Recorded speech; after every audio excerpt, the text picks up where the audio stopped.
We are up and running here. Alright, well, we are back.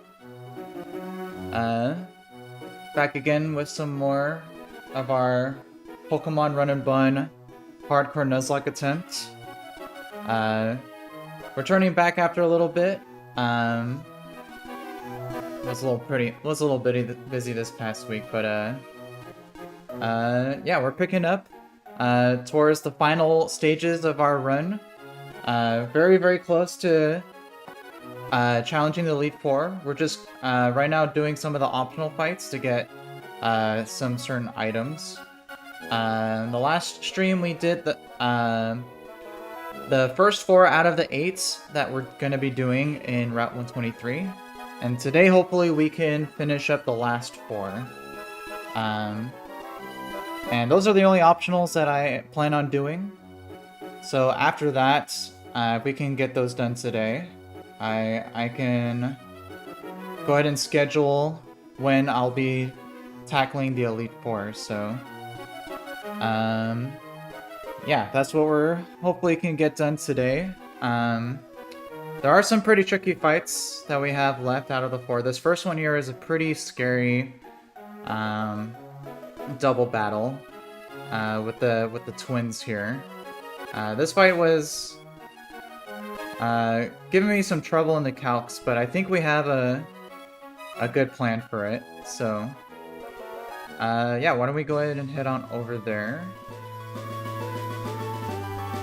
And then the next 3 fights after this, I kind of sort of have a general game plan of. I just gotta refresh.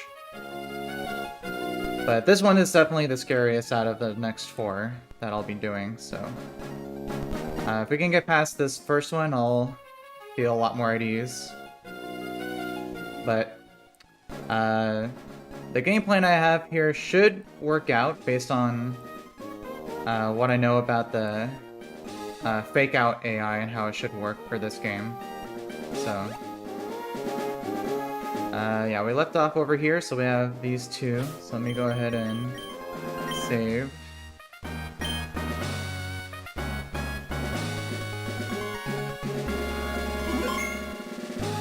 Alright, and then before we start the fight, let me just triple check that I have everything correct here. Choice Scarf, Citrus Berry, Poison Barb, XP Share. And then let me triple check the calcs one last time. Making sure I didn't miss anything.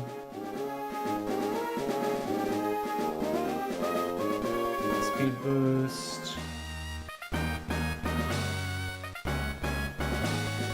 272 on Urshifu.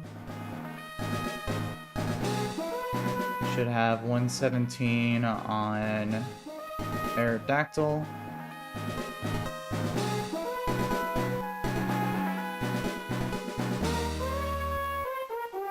Let's see.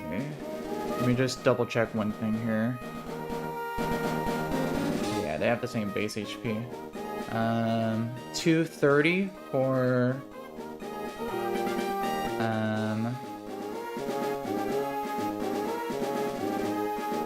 Golisopod, HP, and yeah, Urshifu first slot, Aerodactyl second slot.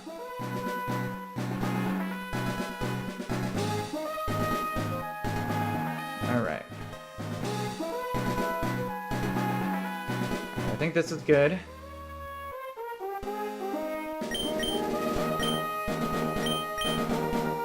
So, yeah, let's go ahead and do this here. Let me triple check one last thing with the Urshifu here.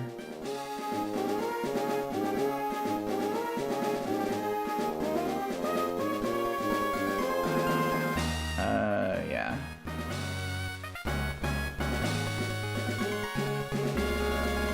Okay. And then I got Choice Scarf on you, right? Right. Alright, I think we're good. Let's go ahead and do this here.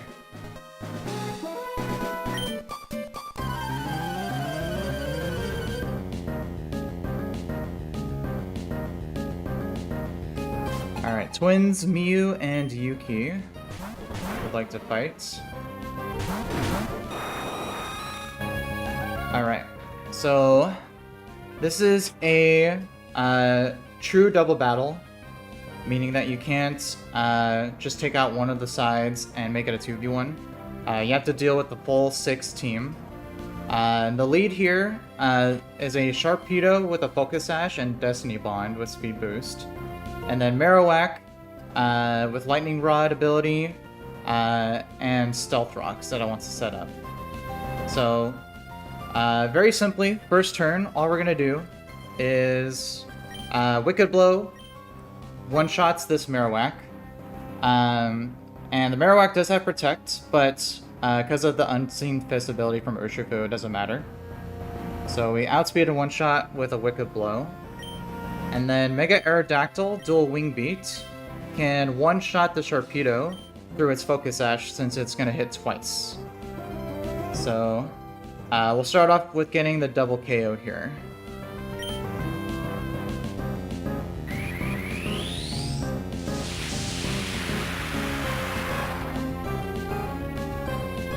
Chincho Mendoza, what's up, bro? Appreciate you jumping in the chat. Hope you're enjoying your weekend so far. Alright, so Sharpedo goes down. And then Marowak will go down.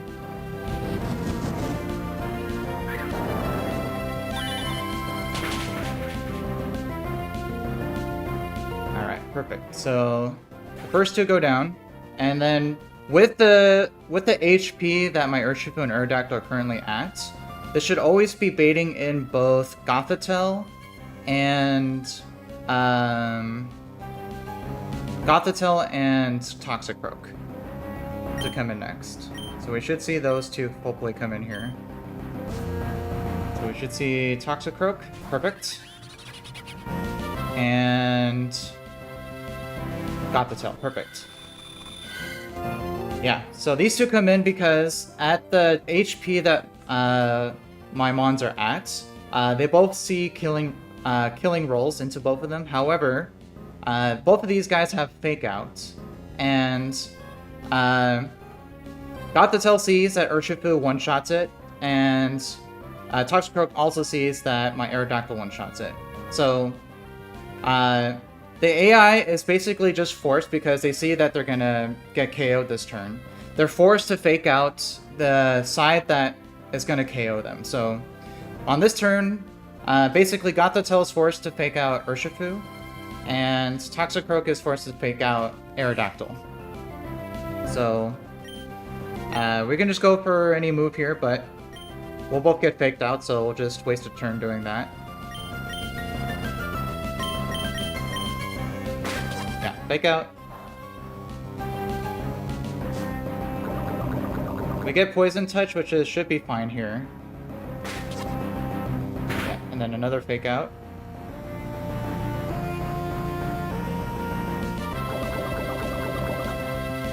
Alright, and then now we can just simply outspeed them both and get a KO here. So KO into Gothitelle with Wicked Blow, and KO into Toxicroak with Aerial Ace.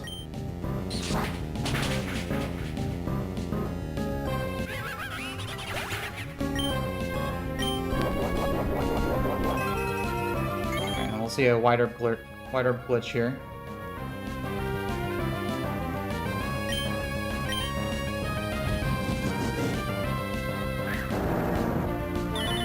Gothitelle goes down.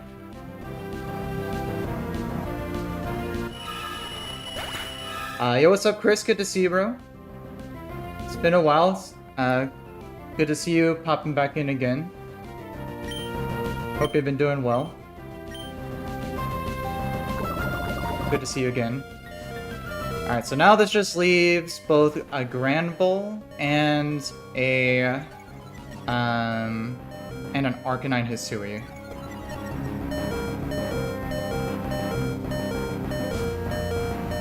Alright, so... yeah, they both get the double Intimidate, but that doesn't really matter here. Alright, so...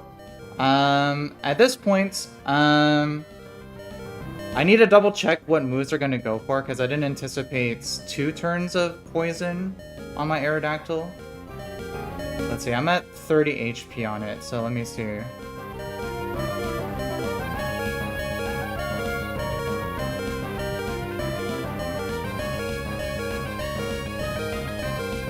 Let's see, so interesting.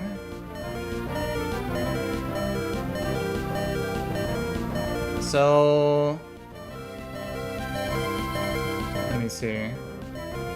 That does kind of change things a bit, because... actually, I think this should be perfectly fine, because... yeah, so the original plan was, without the poison, basically, my Urshifu is only baiting a KO, from the Grand Bowl, with Play Rough. But the Arcanine sees a KO, normally it would only see a KO with either Rock Slide or with Flare Blitz sometimes. But because I got Poison Touch on the first turn from the from that Toxic Croak, my Aerodactyl's now always in range of being KO'd by Extreme Speed from the Arcanine.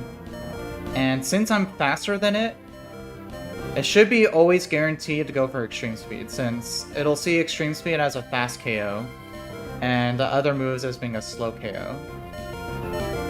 So, originally I was gonna do a Golisopod pivot, but I actually don't think I need to do that now, because... yeah, let me just double check with the Urshifu. 258, yeah. Yeah, so no, this actually works perfectly fine, because now Grand Bull should only be attacking only Urshifu with it can only attack it with Play Rough, or it could go for the KO on Aerodactyl with Play Rough or Close Combat. So that means I don't have to pivot through Golisopod. So I'm just gonna switch my Urshifu directly into my Excadrill on a potential Play Rough, holding a Choice Scarf. And then instead of going to Golisopod, let me see.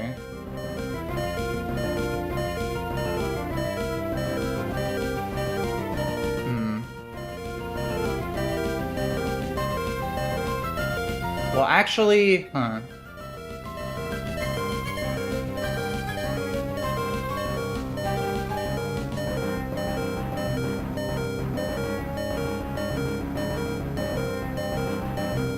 yes. So, I was originally gonna go directly to Salazzle on this slot, but Salazzle is still gonna take quite a lot from Extreme Speed. So... yeah, so I should actually go the other slots, because Salazzle can take a Play Rough from Grand Bowl. So I should actually go... oh, but the problem is that...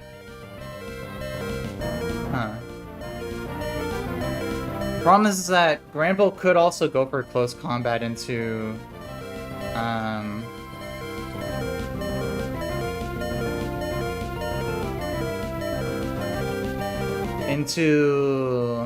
Aerodactyl, which would KO my Excadrill. So yeah, I think I should actually still go Golisopod. Because I think, let's see, right now I'm pre-damaged to 230. On Golisopod, let me see. Minimum roll extreme speed from Arcanine will deal minimum 49. And minimum roll close combat, potentially from Granbull, is 37.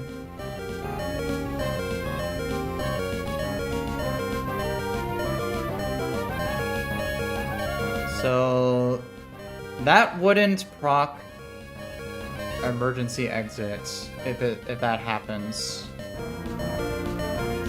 It would have to go for play ref to activate it. Let me see. So yeah, this is kind of a predicament here.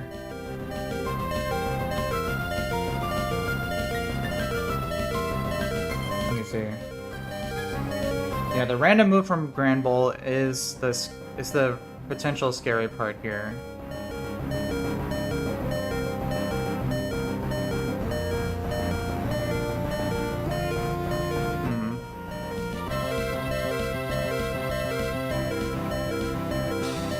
Let's see, if I went Golisopod and didn't get the emergency exit, then I would be baiting Rock Slide from Arcanine.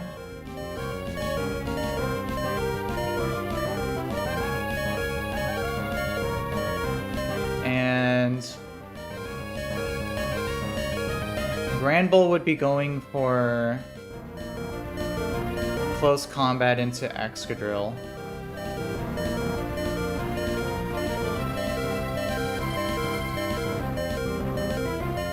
So that wouldn't be a good position.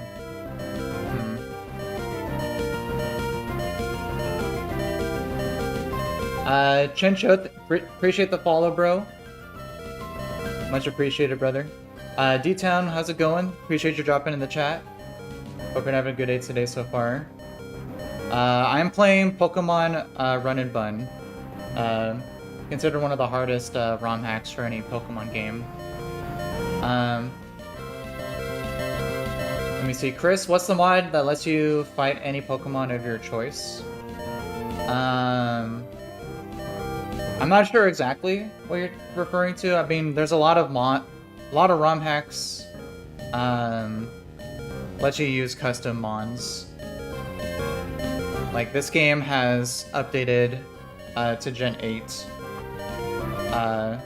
Other ones are all the way up to Gen 9, so... Alright, but I need to... Let me see. I need to figure this situation out, so... Arcanine... Aerodactyl's always taking an extreme speed from Arcanine. And Urshifu is only ever getting a play ref from Granbull. But Aerodactyl could also get either close combat or play ref. So I need to make sure that I don't swap in. Let me see. Yeah, because if I take too much damage on Salazzle, Arcanine can see a KO with extreme speed.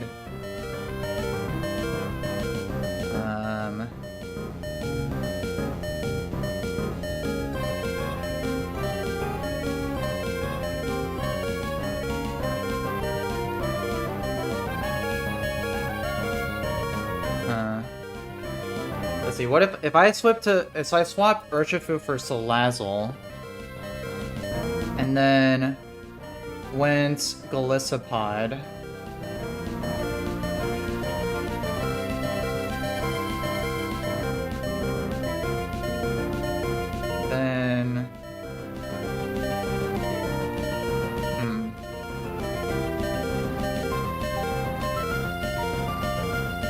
Yeah, that pre-damage really messed me up here.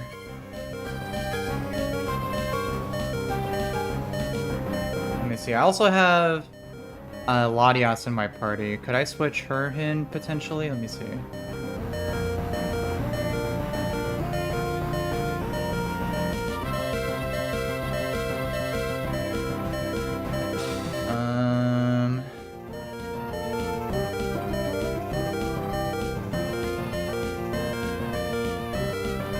No, not really. Since Granville's always gonna go for player off in either side.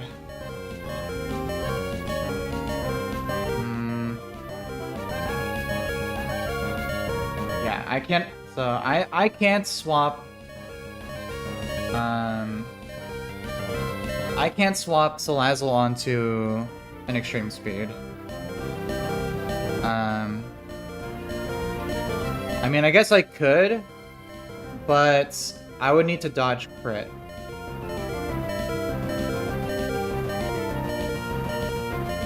But if that were to happen, then if I have...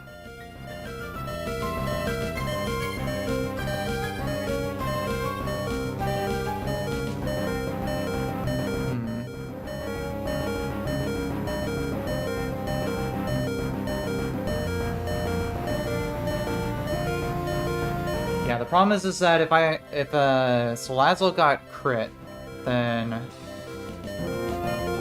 I would be dead to another extreme speed, and then I wouldn't be able to take out the Granbull before it would KO my Excadrill.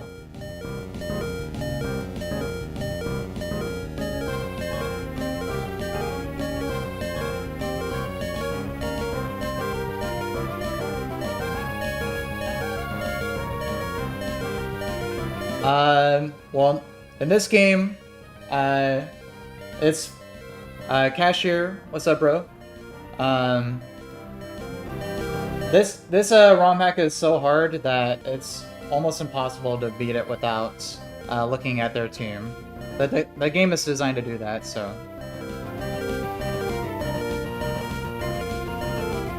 Yeah, I'm still in a tough spot with this fight, even knowing the enemy team's trainer. They're in their moveset, so.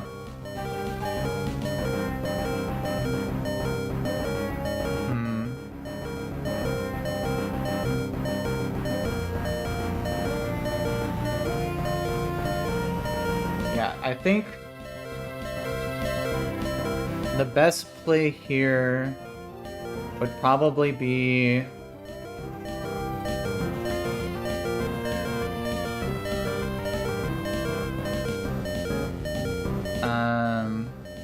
if I going to Salazzle on Urshifu slot and then maybe going Golisopod. But if I don't proc emergency exit, then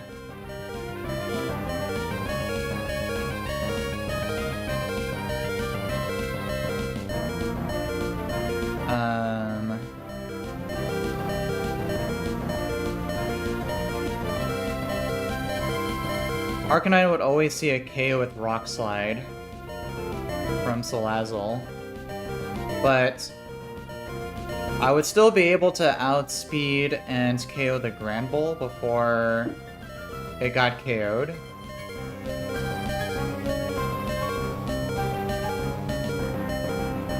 But let's see. Granbull is also gonna go for Stomping Tantrum, which, I mean, I guess Excadrill would survive even a crit. So, but then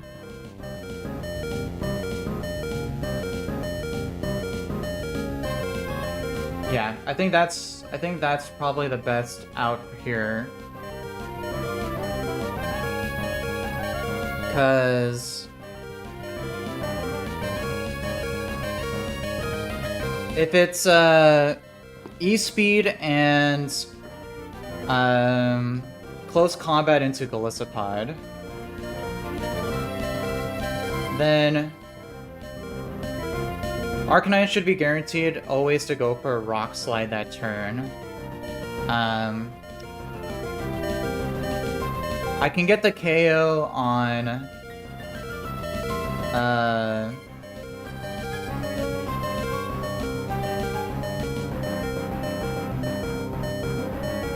I can get the KO on Granbull with Salazzle. Let it get sacked. As I swap Golisopod into Excadrill on... Oh, but... Yeah, it still would be... Oh no, so... Oh yeah, so... On that turn, Granbull would never be going in... But if, oh, yeah, if Salazzle gets KO'd by Rock Slide, then Excadrill would automatically take the Stomping Tantrum. And I wouldn't survive Stomping Tantrum crit plus, the Rock Slide.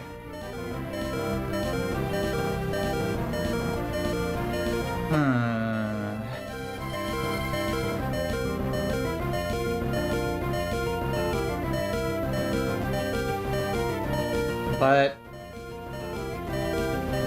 I think that's a lot less of a likelihood than just switching directly into Excadrill on a 25% chance of close combat. So...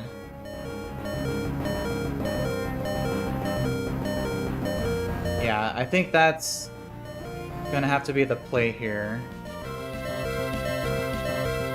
The most ideal case would be if Granbull goes for Play Rough into my Aerodactyl. That should be enough to trigger Emergency Exit from my Golisopod. And then I can go get a free switch into...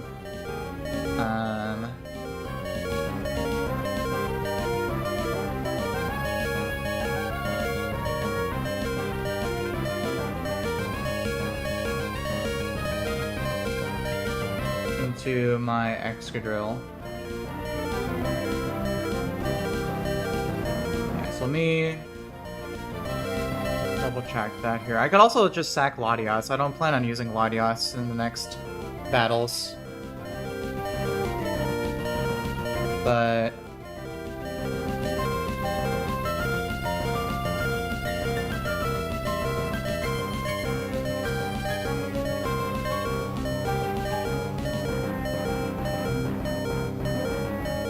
yeah, that'd only be if I really have to.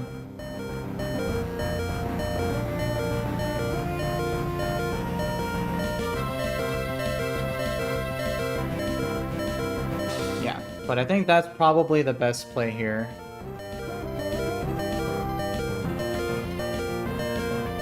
Yeah, so we go...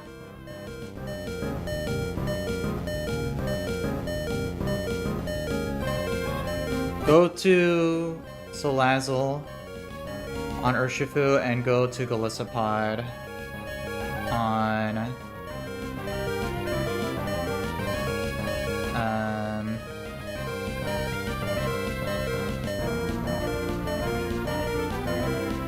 on Aerodactyl. Alright, well... hopefully this wasn't the incorrect choice here.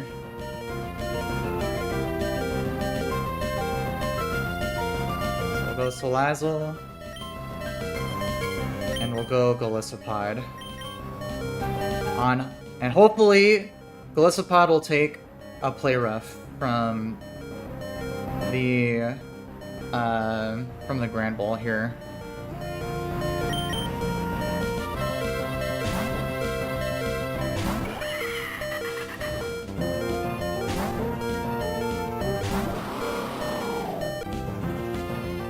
So there's Extreme Speed. Let's see, Play Rough into Golisopod, please. Nah, close combat, dang it. But that was the correct play, because that would have been... oh, did that... was that enough for Emergency Exit? Oh no, not quite. Dang it. Yeah. So if I had swapped into Excadrill there, Excadrill would have been dead, so... so this was the correct play. However, now, unfortunately, I am gonna need to sack Salazzle, because now,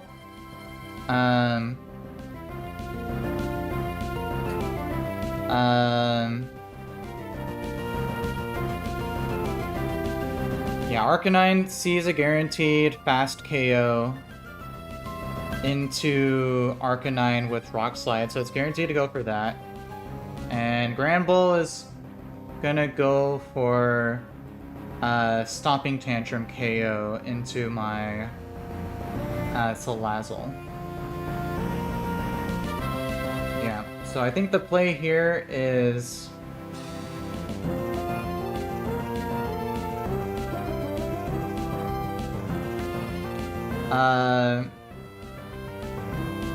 getting the KO on Granbull with Salazzle, since Salazzle outspeeds the Arcanine, so I can get the KO before it moves with Sludge Bomb. And then I should swap Golisopod into... Not for...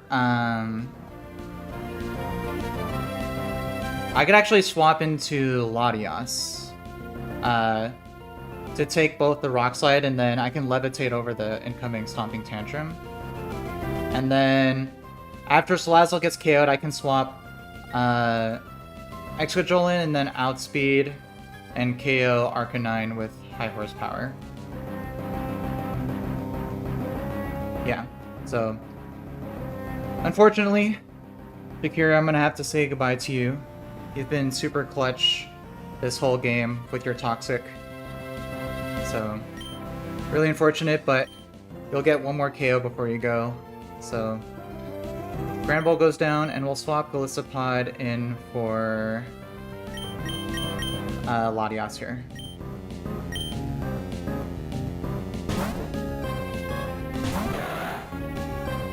Yeah, so Sludge Bomb takes out Granbull. Granbull goes down. And Arcanine is going to go for a Rock Slide here.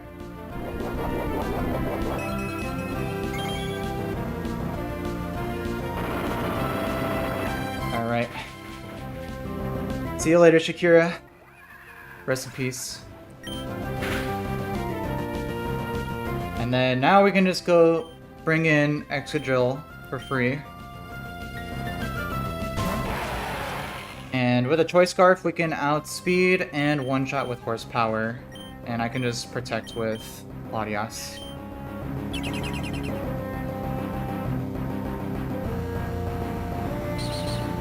Yeah, goes for extreme speed because it knows that it's going to get KO'd.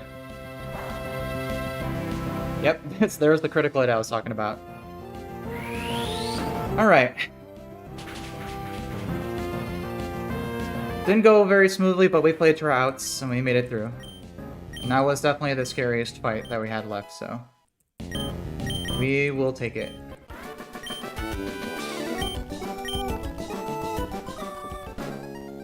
Alright. Let's go ahead and fly back.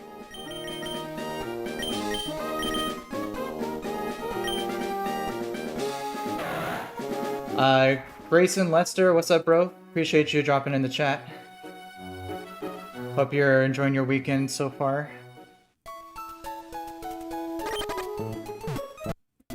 Alright, so let's add one more to the death pile here. And let me update that here. We're now at 22 deaths.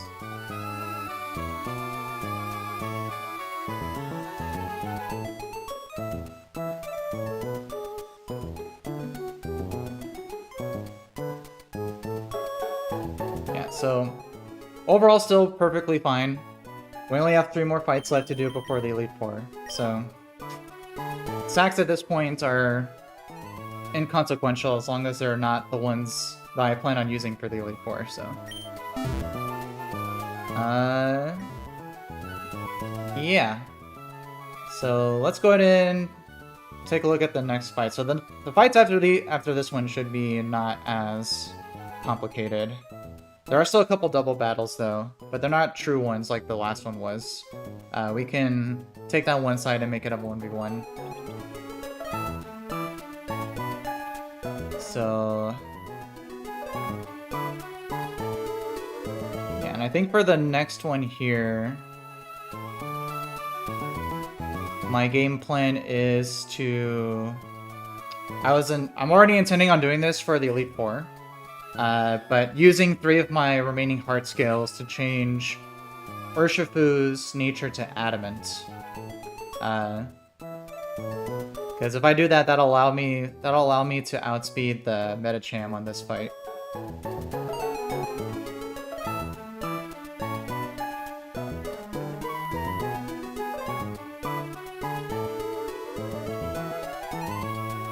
Not Dick Cheney, what's up, bro? Appreciate you dropping in the chat. Hope you're having a good day today. I like playing as a female character, and I named the character after my wife, so something I just like to do.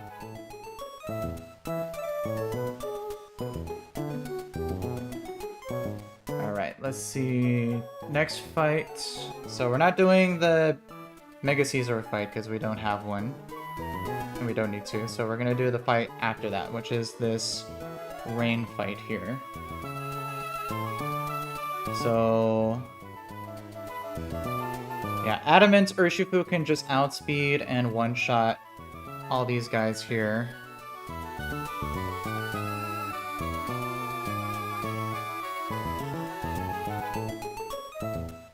Metacham does have a Focus Sash though, so I do have to be careful with that.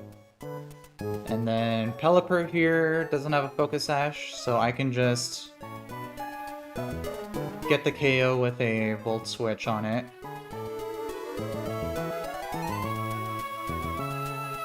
And then I think the game plan was going...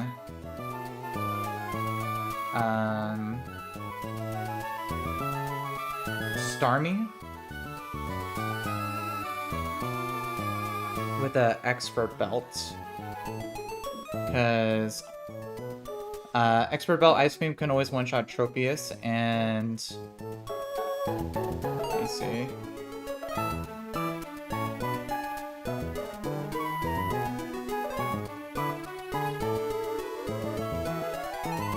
And then I do have to level up Starmie to, let's see, 97 to outspeed the Charizard. And I can always one-shot it even in doubles with Surf because of the rain.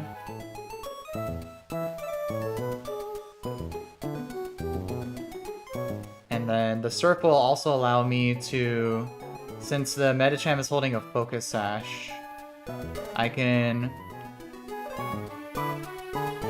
attack it with Starmie and then attack it with Urshifu to get the KO on it. So,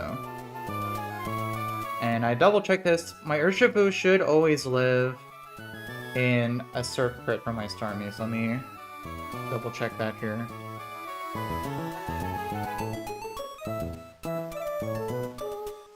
Yeah, level 97 Expert Belt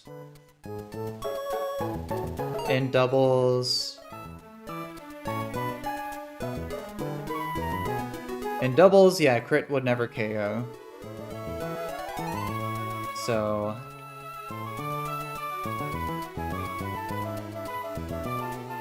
let me just double check. Let me see.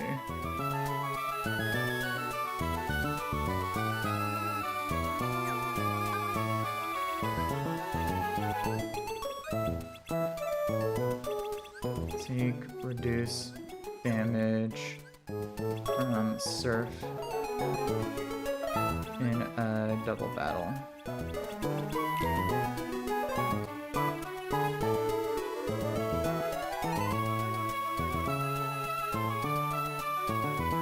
Yeah, so yeah, Surf hits all adjacent Pokemon, and but only deals 75%.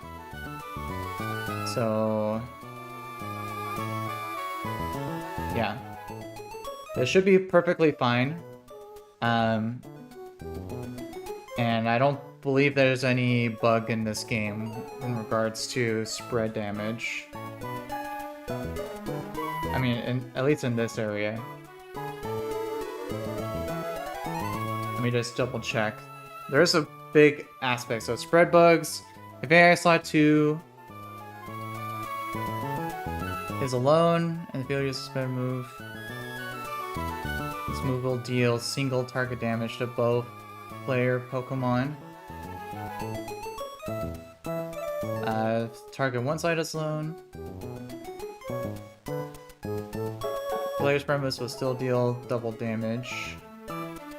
If player slot 1 left uses a spread move, it KOs AI slot 1, then AI slot 2 would take single damage, so...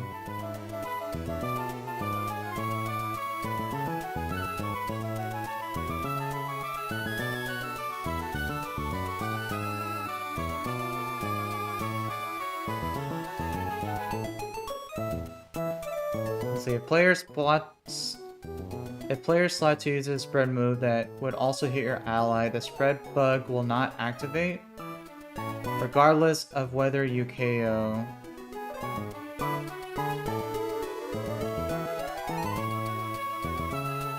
So what does that mean? Spread bug would not activate.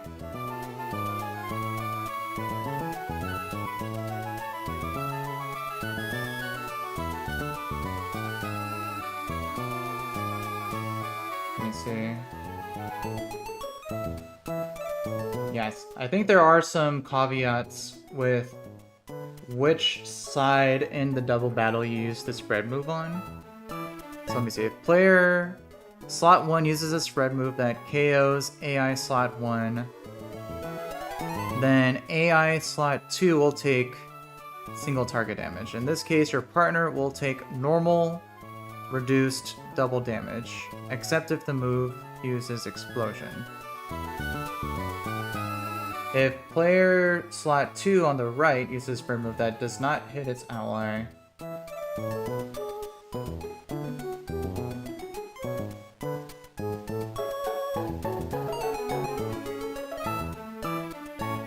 okay, so from what it looks like here,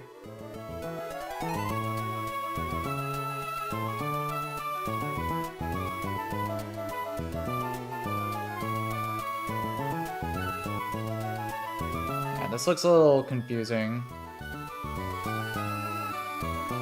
Yeah, because I cannot lose my Urshifu. It's because I need it for the Elite Four.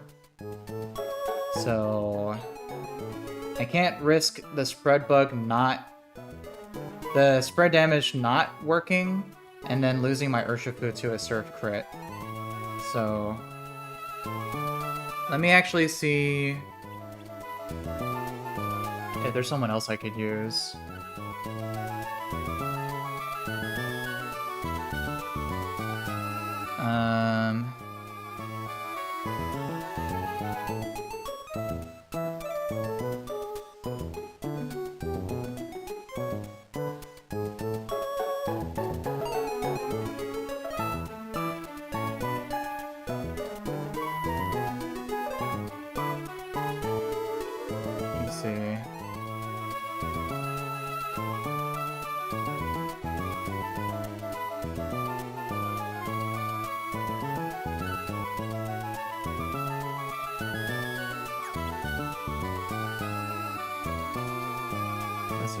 I don't really have anyone else though that could outspeed both Tropius and Charizard and get the one shot.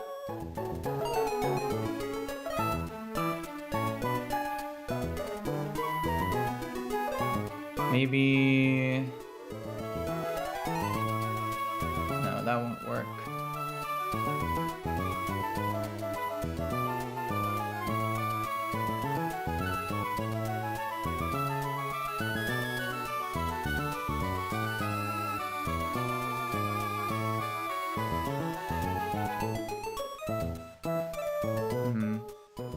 Yeah, if I can ensure that Urshifu is taking reduced damage from the surf, then this fight is like perfectly free, but...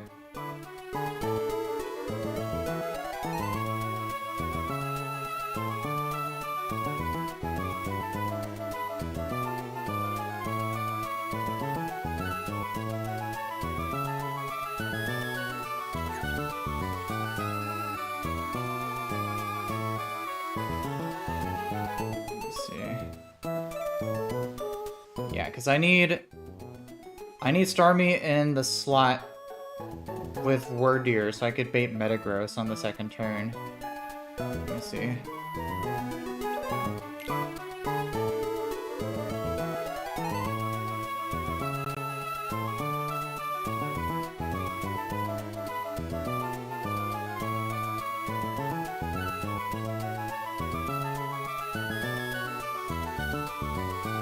Let's look at this here.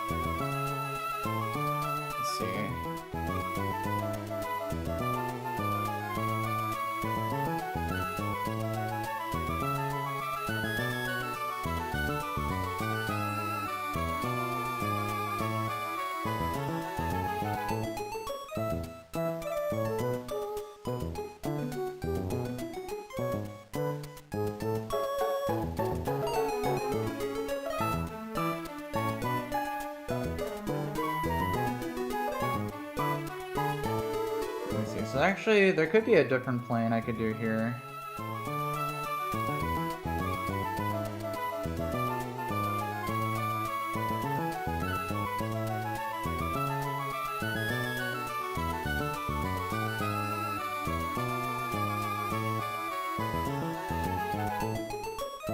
Let me see. What if I led... Let's see, I mean, because there's other ways I could deal with this, like,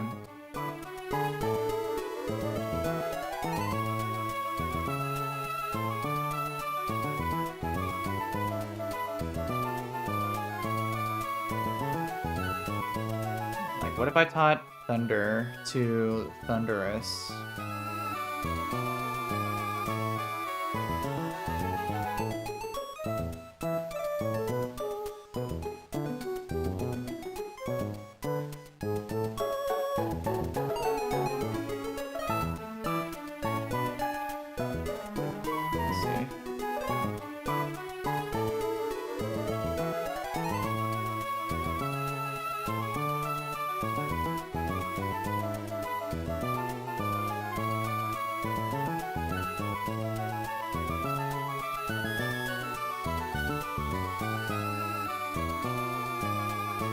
Maybe if I could just isolate the... If I could just take care of the Pelipper side, then that would make things a lot easier.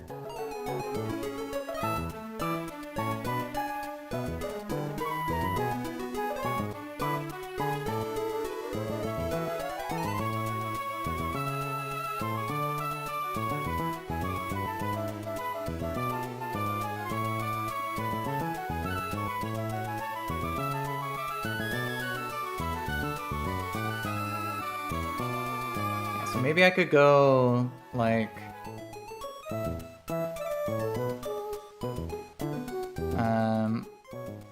I can do Thundurus,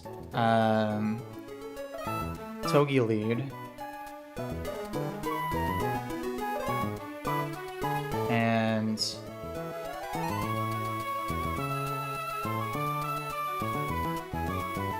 Thundurus doesn't worry about Intimidate.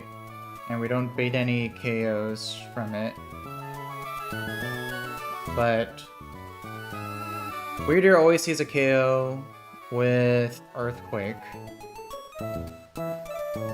So... And then if I have Pelipper in the... If I have Togi in the Pelipper slot, I would bait...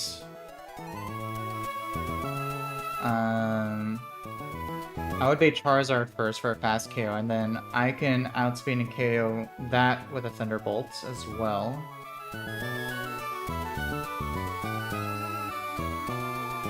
And then that would leave Tropius.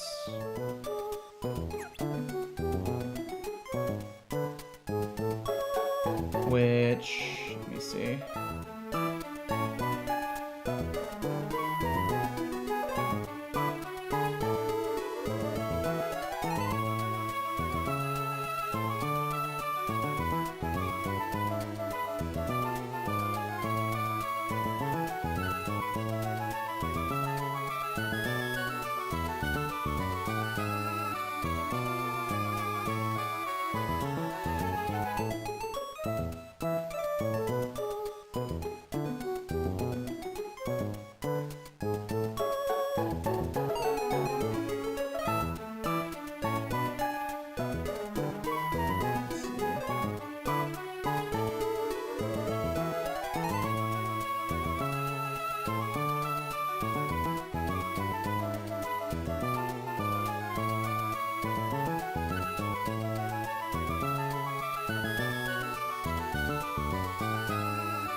I can make that work, but then I would have to let, I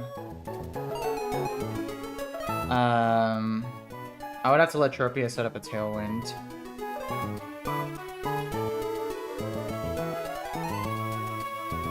So...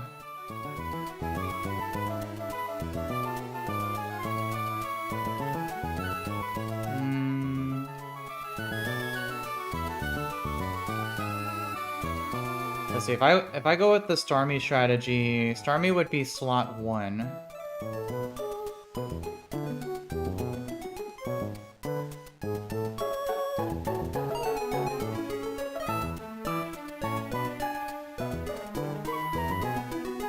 Yeah, player is slot 1, uses a spread move that KOs slot 1. Then AI slot 2 will take single target damage. In this case, in case your partner will take normal reduced damage, except if the move uses Explosion.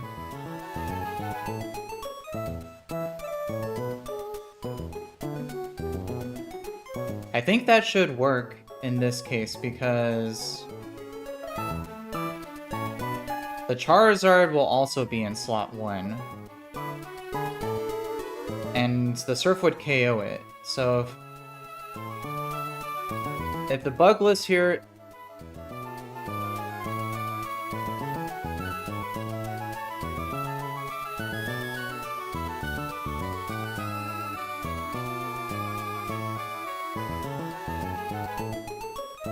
In this case, it should always be the normal reduced damage from Starmie against Urshifu.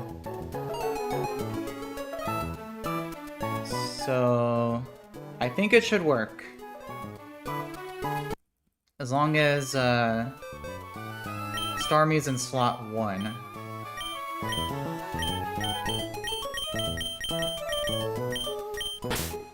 But again, it's really scary because I don't know, the bugs in this game are very weird, especially with the spread AI, or spread moves, I should say. So we're actually, for this, we're gonna lead Electrode. Keep Starmie.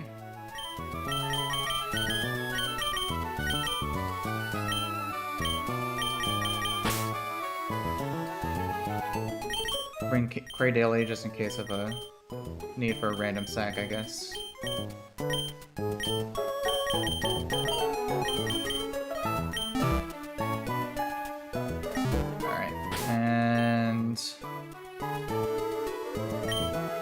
We need Starmie at level 97, holding the Expert Belt.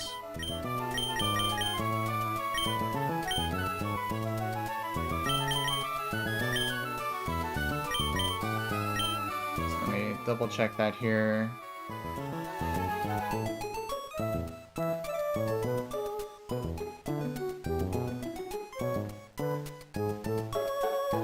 Starmie outspeeds Charizard at level 97.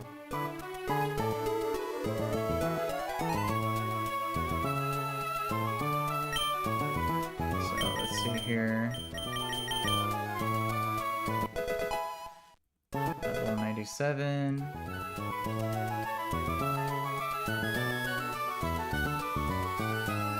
And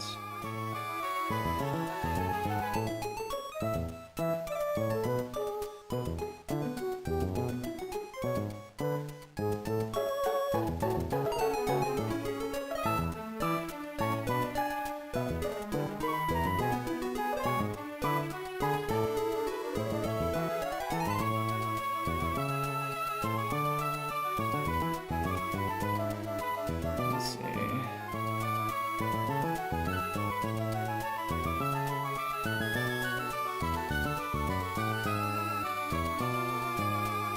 I guess I should... Pelipper does have Detect, so I should pre-damage Electrode to beta KO from Pelipper so that it can't go for Detect turn 1.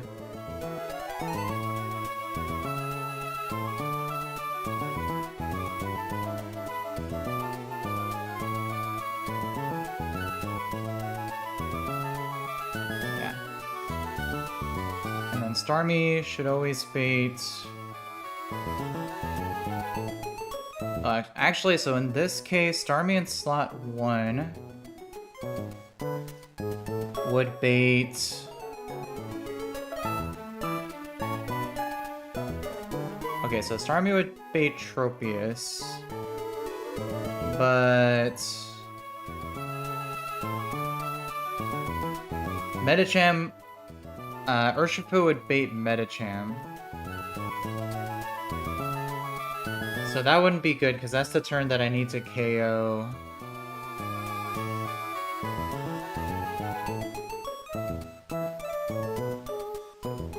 With Surf. Yeah, no, I don't think this strategy will work. So, yeah. I think I need to scratch this. Let's go back to...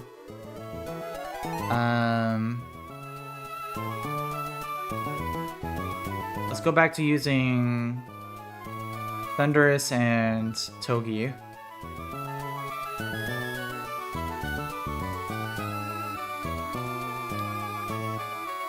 Let's see, where's my little electric rat? Yeah, so for this strategy, let's see. Carter B, what's up, bro? Thanks for popping in the chat. Hope you're enjoying your Saturday.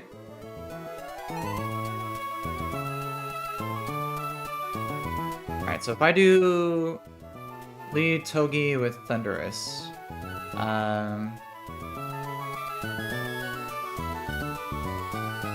I can fake out the Weird Ear turn 1 as I KO the Pelipper with Thunderbolt from Thundurus. Togi would bait Charizard. Fast kill. So then I can Focus Sash as Weird Ear goes for an Earthquake, which won't affect Thundurus. And I can outspeed and one-shot Charizard with Thundurus as well. This will just leave Tropius, which doesn't see a KO, so it's guaranteed to go for Tailwind that turn. But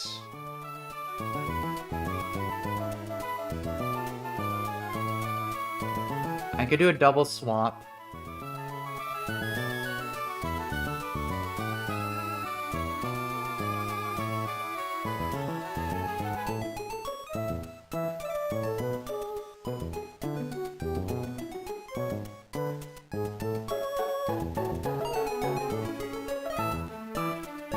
Tropius is pretty slow.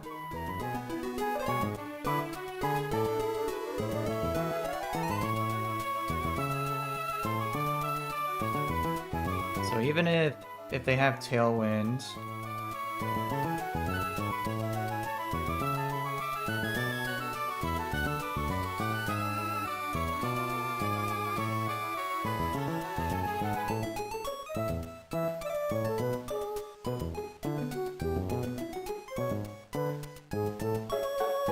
I could KO with either.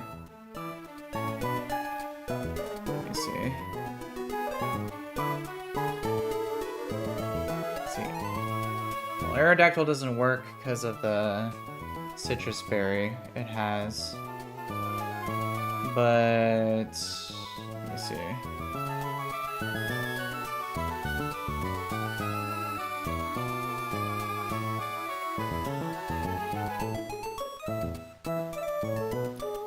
I could go Starmie at this point, give it a Choice Scarf.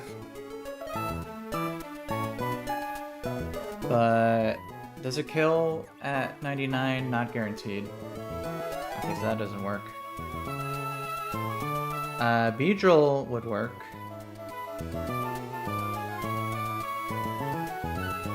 I could one-shot with a Poison Jab.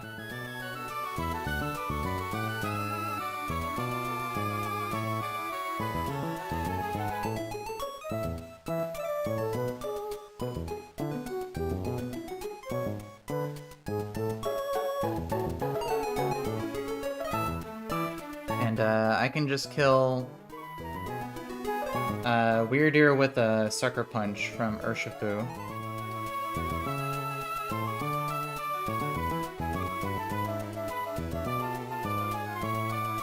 And then Beedrill would bait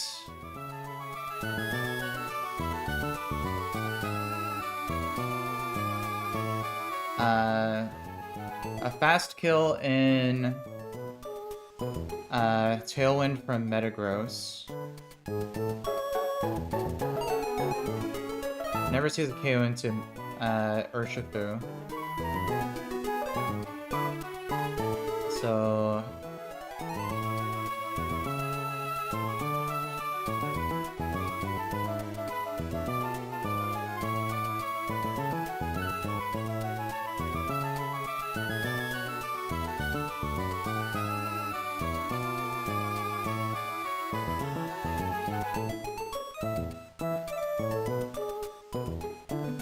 probably do a double Golisopod emergency exit. Or I could go back to Togi. Let's see.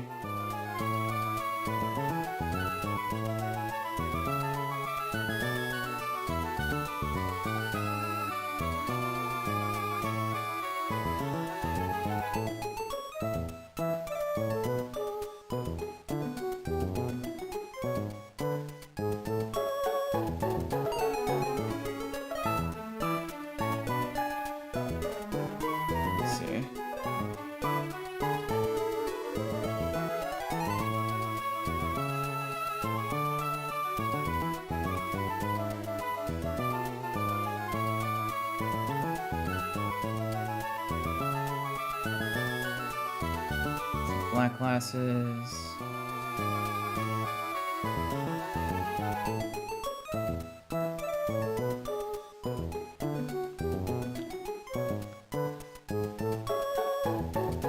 Let's see, well that's all enough turns to then let's see for Tailwind, so turn 1 is the double swap. Turn 2 is the KO on Weirdeer and Tropius. Turn 3 is baiting Zen Headbutt from Metagross.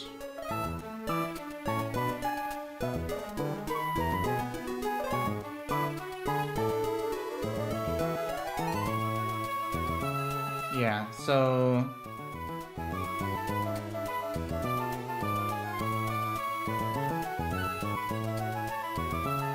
Let's see.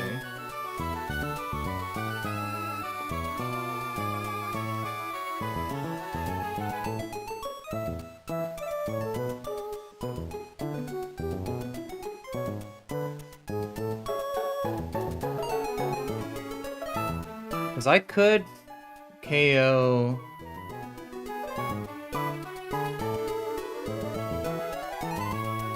Let's see.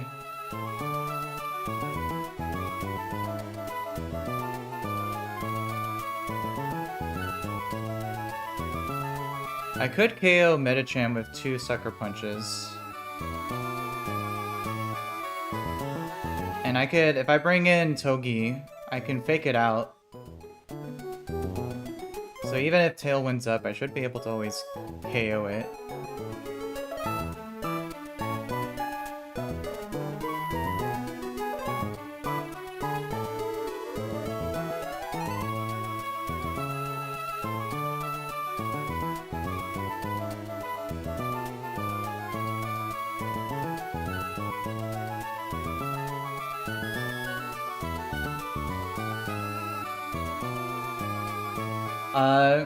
What's up in the Twitch chat, Tier?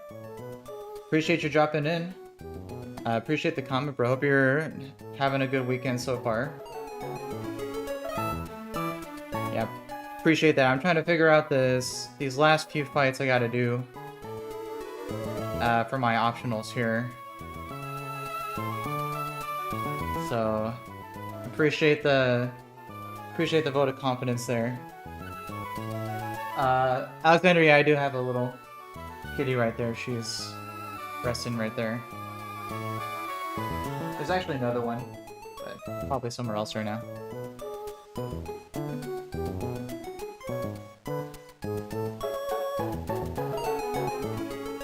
Yeah, so let's see. Turn 1, Fake Out, Weirdeer, KO, Pelipper.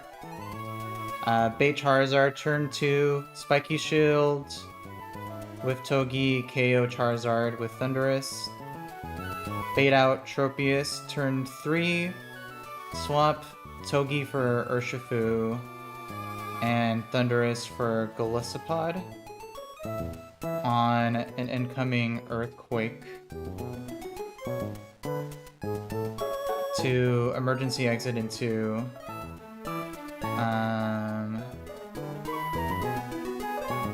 Beedrill. Get the double KO on Tropius and Weirdeer. Bait in Metagross.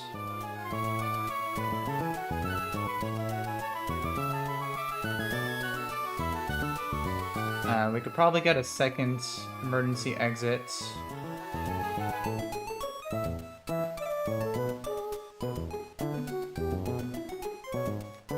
So let's see, I think Golisopod is now at 93.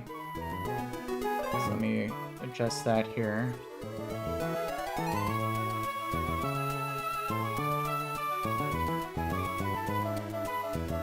So let me see if the...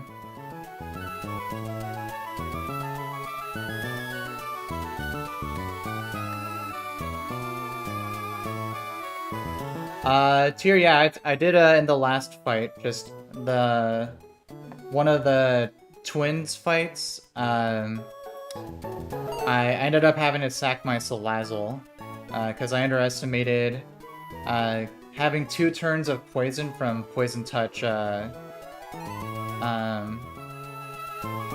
from the Toxic Poke. So I ended up baiting a random move, but overall, not a super huge death. I mean, I only have 3 more fights left before the E4, so as long as they're not crucial mons, I can afford a few sacks at this point.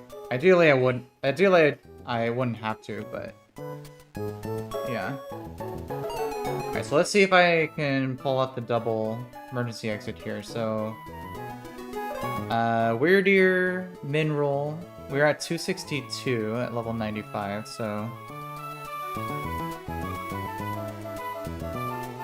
we want to be greater than or less than 131.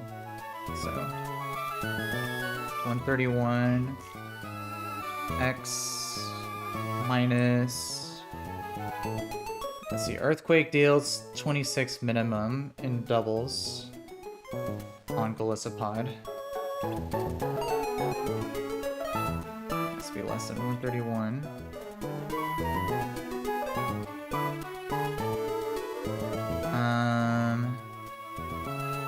Maxwell crit would deal 47.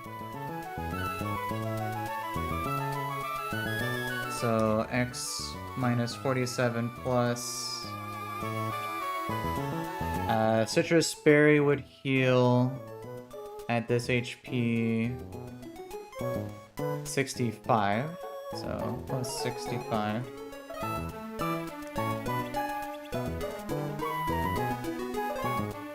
And then x minus 26 plus 65 minus min roll. Zen Headbutt deals 82.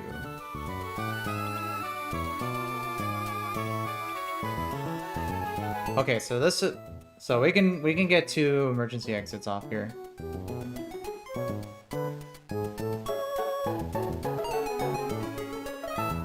Yeah, we gotta overlap. We can pre-damage to 156 on Golisopod, and it would work. So that looks good here. So let's get this formed here. So Toki slot 1, Thunderous slot 2, Shifu slot 3, Golisopod, Beedrill,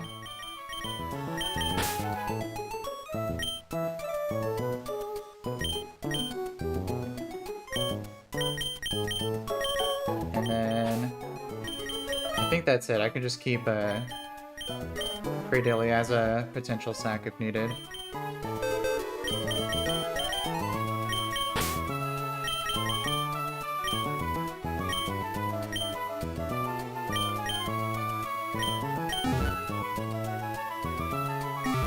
Alright, so let's see, for items we need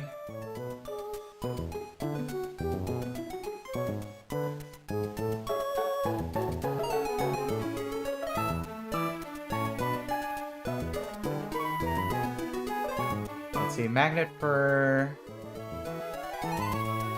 Thunderous. Yeah.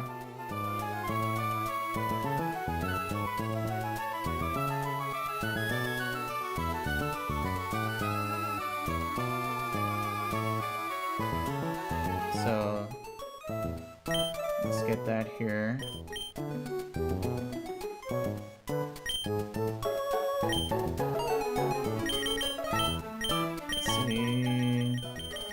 Magnet for you. We need black glasses for Shifu.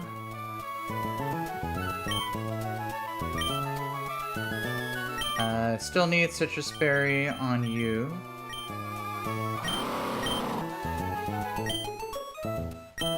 But for your HP, we need it at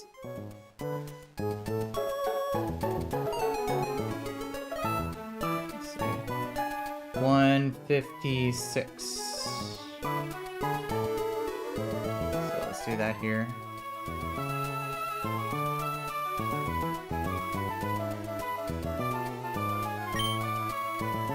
Alright, cool.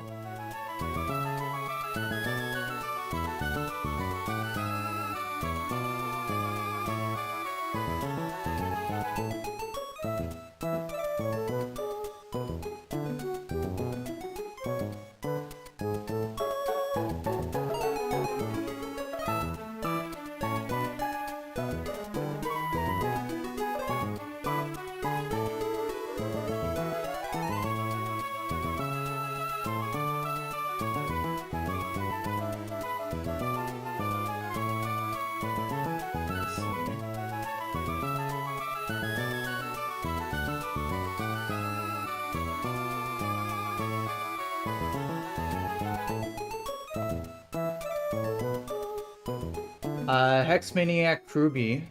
What's up, bro? Appreciate you jumping in the chat. Hope you're enjoying your weekends. Appreciate that. Yeah, my nickname theme for this run is artist and band name, so got some good ones here. All right, so this should be it. I don't need any pre-damage on the others here.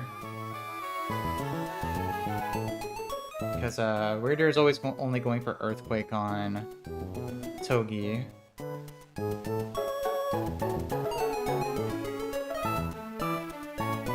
And we outspeed Charizard with Thundurus.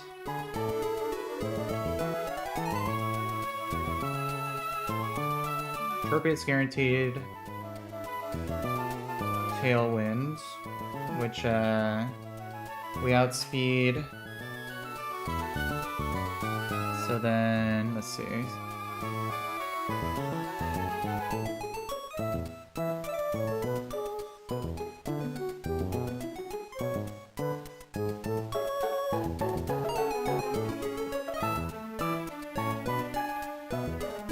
Let's see. Does Black Glasses Sucker Punch?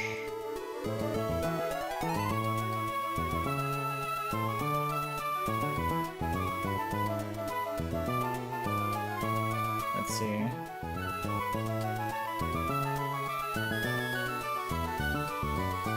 Yeah, and this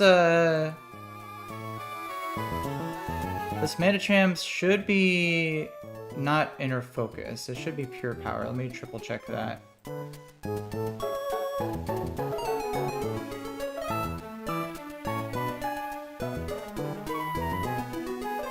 Yeah, it's Pure Power, so we can fake it out.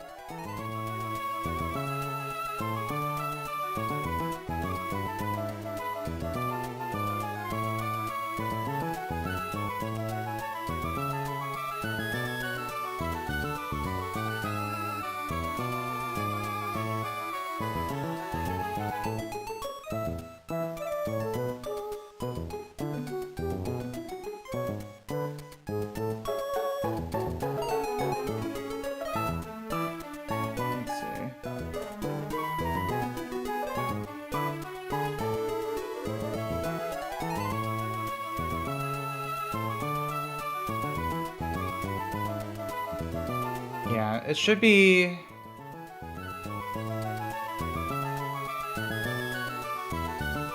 Pure Power here. That's what it says. If it's Inner Focus, I'll be very upset, and I'll definitely clause it.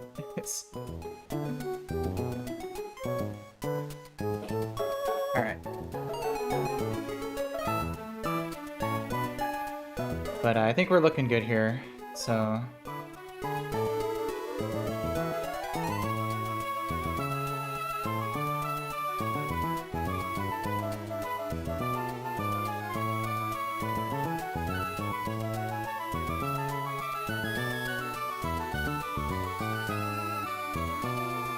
Let's go ahead and run this. I think we are looking good here. Let's see, Togi is gonna level up, which I think is perfectly fine in this case.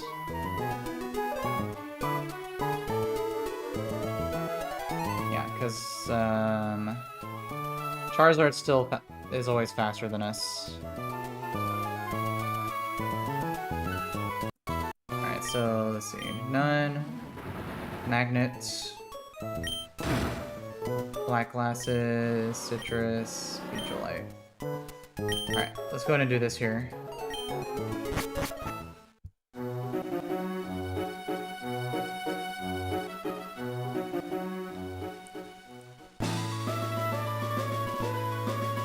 Let's go. And after this fight, it's just 2 more left that we have to do, as far as the optionals are concerned. So, let's go here. And I do have a Flymon, right? Yeah, Thundurus can fly. Yeah, because I think for some of these ledges, if you jump over them and you don't have a Flymon, then you don't really have a way of leaving. So that's always important. Alright, so we beat these two last. We're not fighting this guy because we don't need the Beedrillite. So let's go cross over here. And we'll take these two on. So let me save.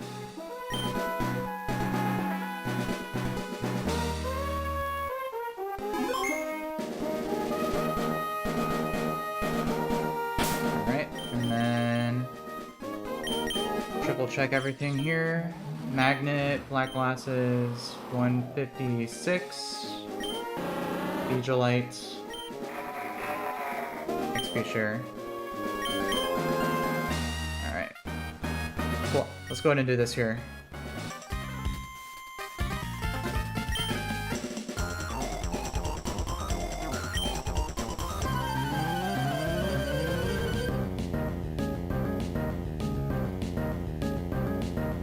Alright, Birdkeeper Alberto and Psychic Jackie.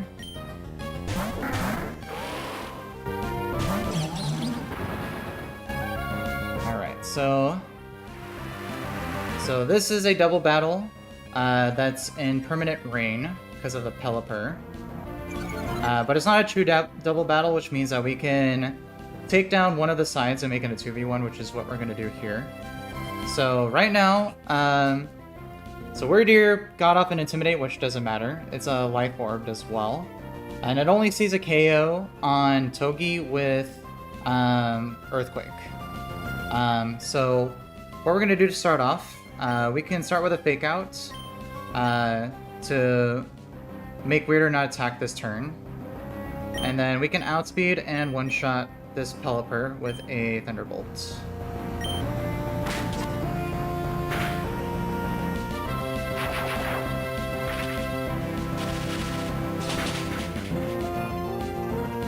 So Pelipper goes down. We get a level up, which is perfectly fine. And then Togi's gonna always bait in Charizard next. So Charizard comes in because it sees that it's faster and can always KO it. Only the Togi. And again, the Weirdeer still only sees a KO with Earthquake.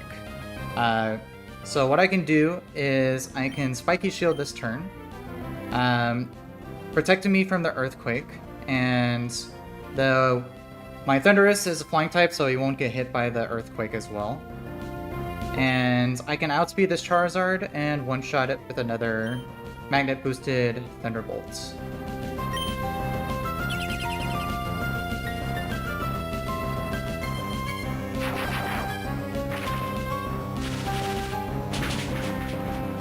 So Charizard goes down. Weirder goes for a Fake Out. Or, I mean, Earthquake. Doesn't affect us. And then last up on the right slot here is a Tropius. And this Tropius has Tailwind. And doesn't see that it can KO either my Togi or my Thundurus. And because they're faster, it is guaranteed to set up a Tailwind this turn, which we are going to let it so that way it doesn't get an attack off. And again, Weirdeer is always going to be going for Earthquake. So from here, we're going to do a double swap. I'm going to swap in Togi for Urshifu, which can take the Earthquake pretty well here. And then I'm going to swap in Thundurus for my Golisopod so I can get an emergency exit.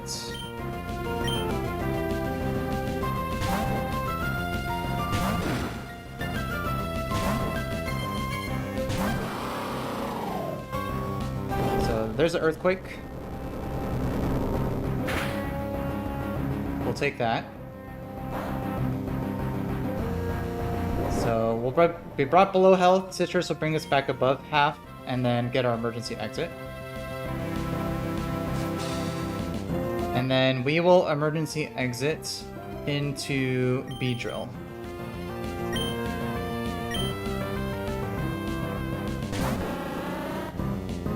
Yep, and there's the Tailwind, which Tropia sets up. So now the enemy side both has doubled speed. However, even with Tailwind up, Mega Beedrill is still faster because this Tropius is very slow. And Urshifu doesn't outspeed, but with the black glasses, Sucker Punch can easily take out this Weirdeer from this point. So we'll Sucker Punch Weirdeer and KO the Tropius with a Poison Jab.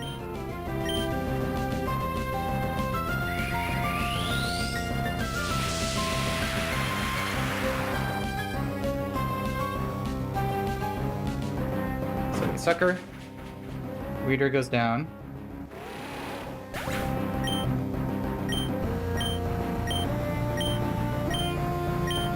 And then Poison Jab takes out Tropius. Alright, perfect. So the right side's now completely out, so it's just the left slot now with 2 Mons left. Next up should always be Metagross.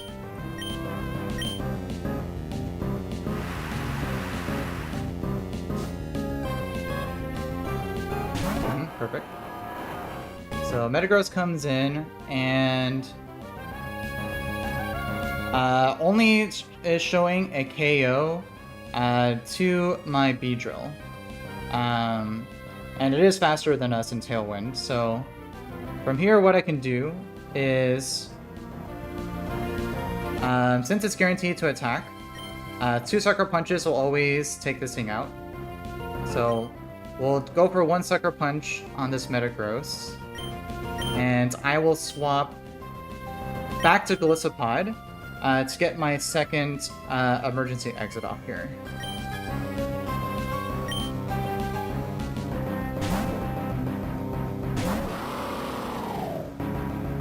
So we Sucker. Good.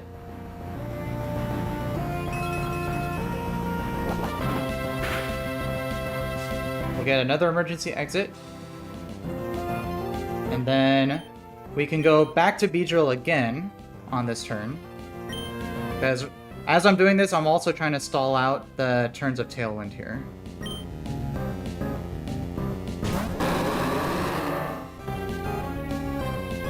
Alright, so with Metagross, with my Beedrill back in, Metagross, again, always sees a KO, so it's always going to attack. So I can now KO Metagross with a second Sucker Punch as I swap Beedrill into my Togedemaru.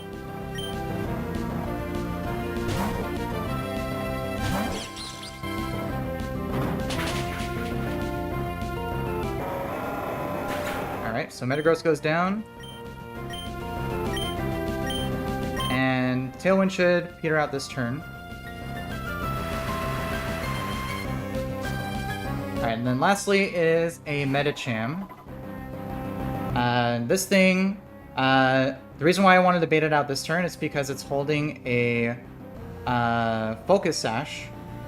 So with Togi out on the first turn, I can go for a Wicked Blow as Togi gets a Fake Out off. And the calcs and the docs say that this is pure power, not inner focus. So I'm going off of that. If this thing is actually inner focus and it KOs my Togi or my Urshifu, then I'm gonna Claws and reset. Or go back to the save because, yeah. So this Medicham should get faked out here, breaking the Focus Sash. Yep, there we go. Perfect. And then Wicked Blow will always take it out. Perfect. Alright, very clean.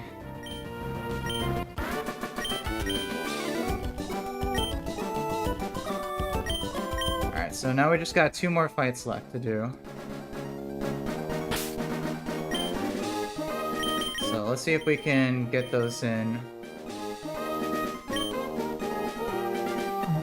Because I have to head to a birthday party pretty soon.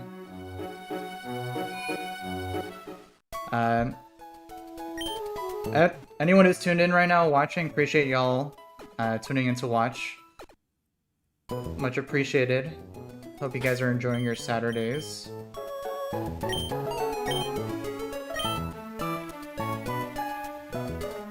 Alright, so the next fight is a single battle. So let me pull that up here.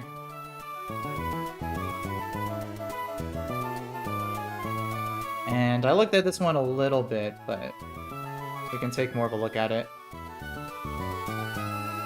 So, let's see here.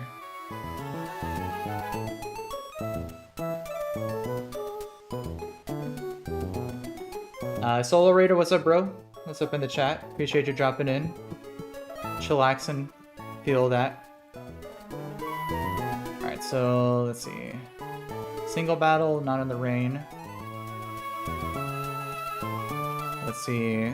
My game plan here for this Miltank was just to simply, let's see, lead with, where's my Dragon at? Yep, there he is. Yeah, level 99 we outspeed. Choice specs, Draco should always one-shot.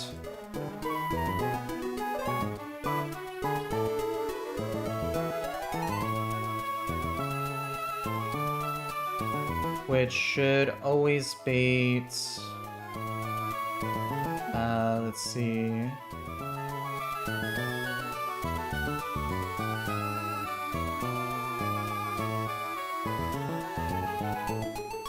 Let's see, if we pre-damage, we could always bait Noivern. Yeah, which we would want to do. I could also pre-damage, because after the first Draco... Let's see...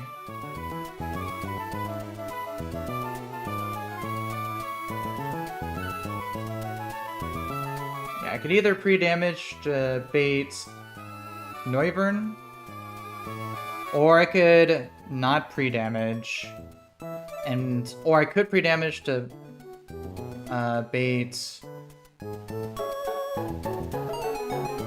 Oh, I guess if I do try to pre-damage to bait Mach Punch, I would also just be baiting Noivern. So, yeah, we'll just bait Noivern. So, on a guaranteed Dragon Rush, we can emergency exit.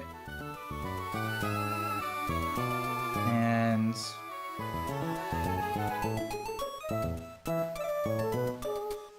I think the idea here was using Cloister, Choice Banded.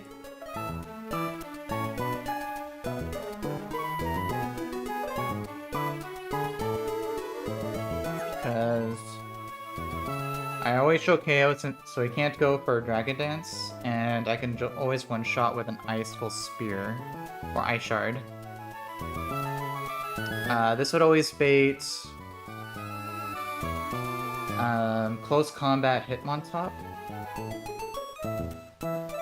which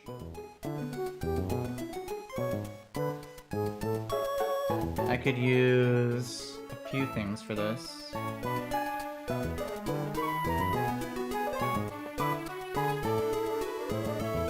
I could use either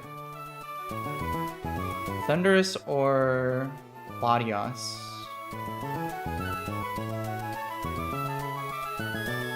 It is a Technician, Mach Punch, and Bullet Punch, so that's something to be wary of. So you could also use Gliscor. Gliscor eats a close combat Bullet Punch pretty well. But what would he bait?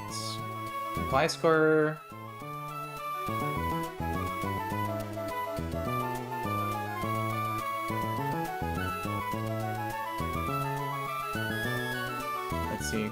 My score... With no item, I outspeed, outdamage, Caesar, outspeed, outdamage, Mudsdale. So it should always be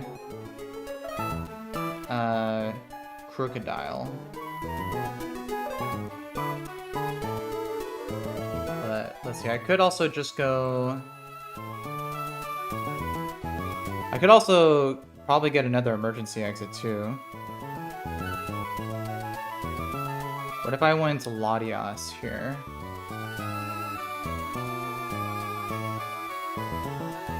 Latias just gets pursuit trapped, so...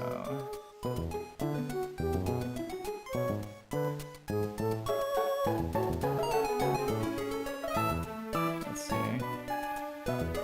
Yeah, because crit bullet punch would probably bring me into pursuit range, and then she just dies, so... I don't think that's a good idea.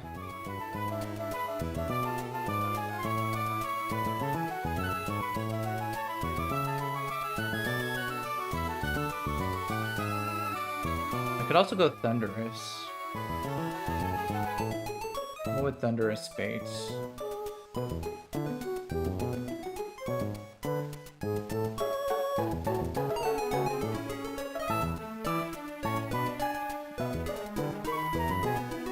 Looks like Thunderous would bait Stone Edge.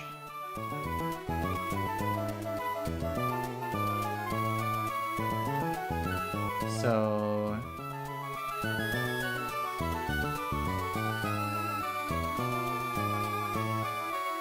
I could probably pivot through... Because the idea here was that bringing Cloister, I could swap it in on a Earthquake and KO with Choice Band Icicle Spear.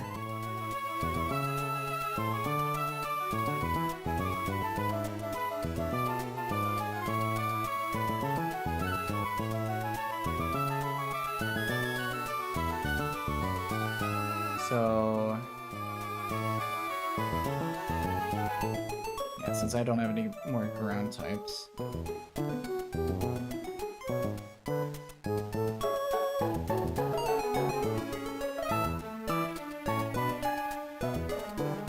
So I would probably want to bait out Crocodile first, without it being able to go for Pursuit. So...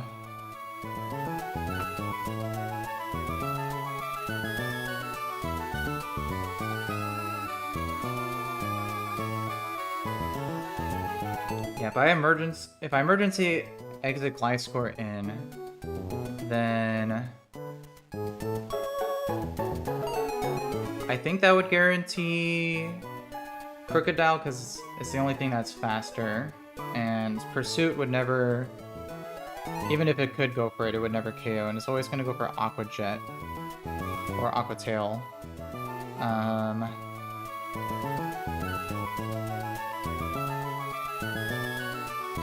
So I could probably pivot to...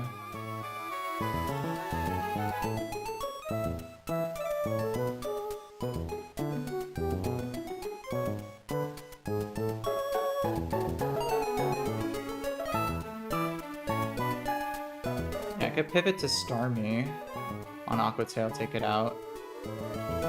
And then Starmie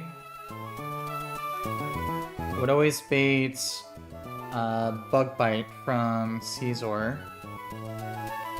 And then I can just go straight to Infernape for Fake Out into Overheat KO.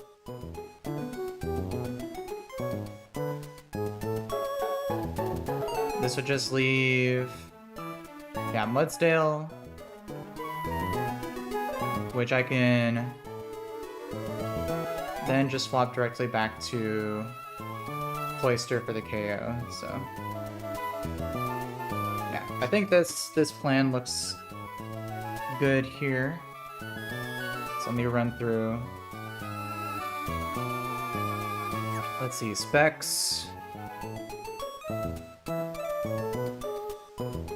Specs, Hydreigon always one-shots. Miltank. 3 damage to bait Dragon Rush from Noivern. Emergency exit into Cloyster, KO with Choice Banded, Ice Shard. We bait Close Combat KO from Hitmontop. Probably can't. Let me just check to see if I can get the double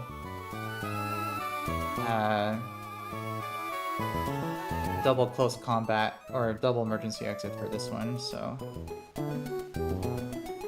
let's see, Noivern, Minroll, Dragon Rush deal 64.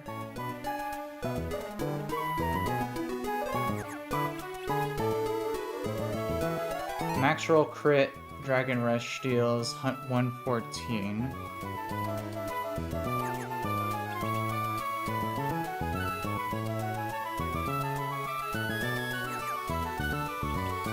And then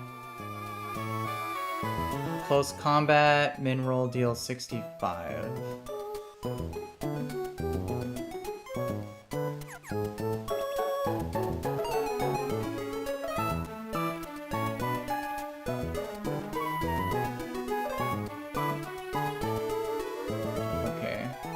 Looks like there is just barely an overlap. So it looks like it does work.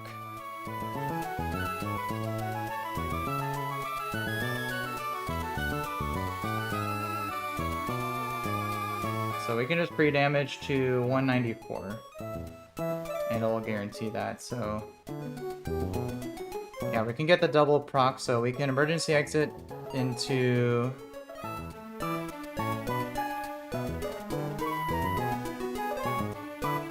Cloyster, KO with Banded, Ice Shard, a close combat, get another emergency exit into Gliscor, KO with Acrobatics, bait, Aqua Tail from Crocodile.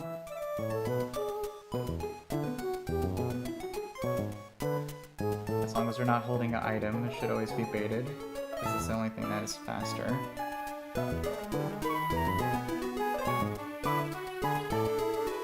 So then we can just swap directly to Starmie, KO with a Surf, bait Bug Bite from Caesar, we go Infernape, bait Mudsdale, or most likely Earthquake.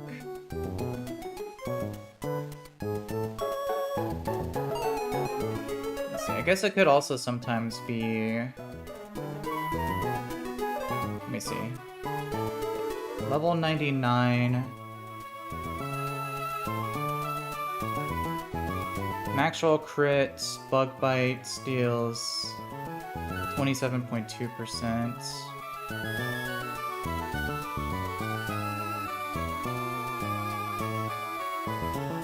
And then max roll crit, Bullet Punch deals 36.5.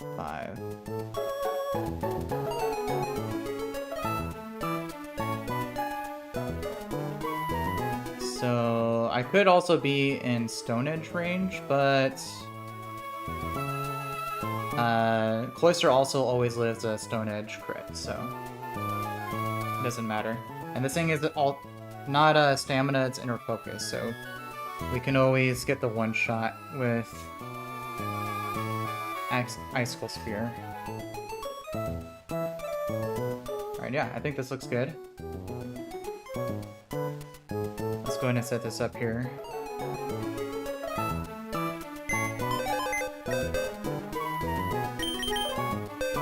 Alright, so we need Hydreigon. We need Golisopod still. We need Cloyster. We need Gliscor. Why are you over here? You don't deserve to be there. Gliscor. Starmie.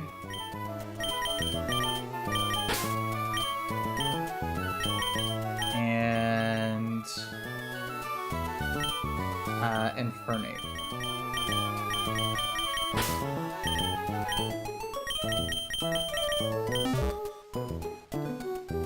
Alright, and then we will level up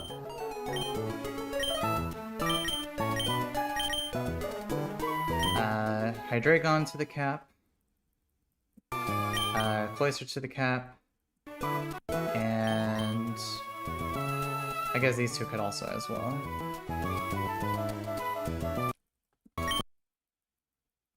So let me update that in the calcs here.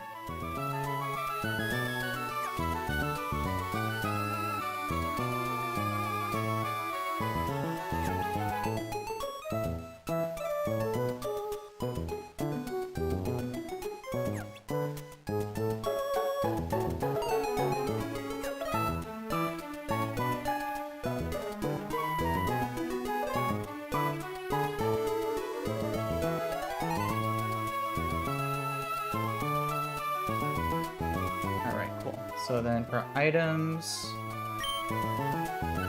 let's see, we need Mystic Water for Starmie. I guess Extra Belt could also work too. We need... we don't need an item for Infernape. We do need Citrus Berry on Golisopod.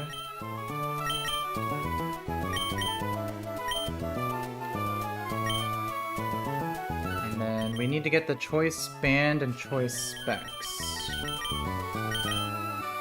So let's get those as well.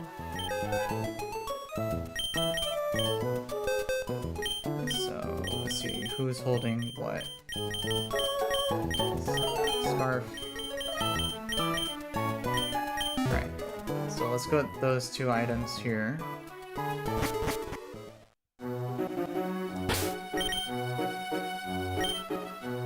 So let's see.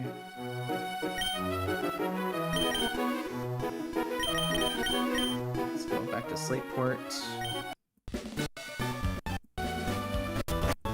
we'll get Choice Band and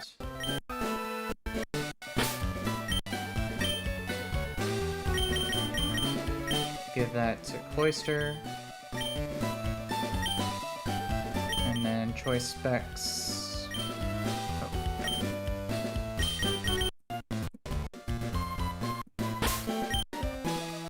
Alright, so let's head back here. Specs for Hydreigon.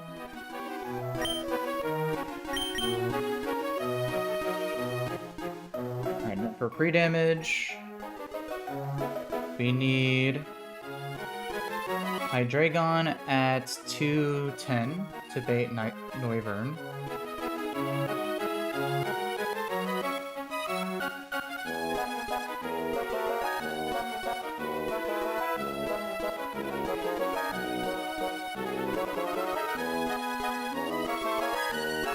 Yeah, and we should always be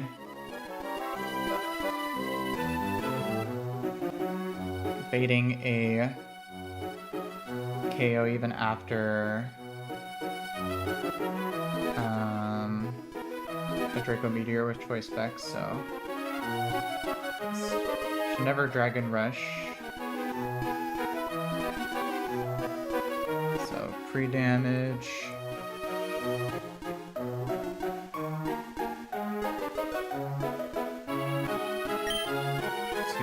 Cool. And then Golisopod has to be at 194.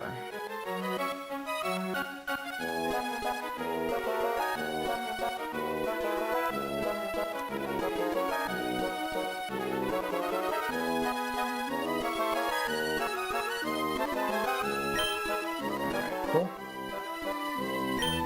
And that should be everything. Let me just triple check. Dragon Rush accuracy should have been updated to 100% in this game. Let me just triple check that here.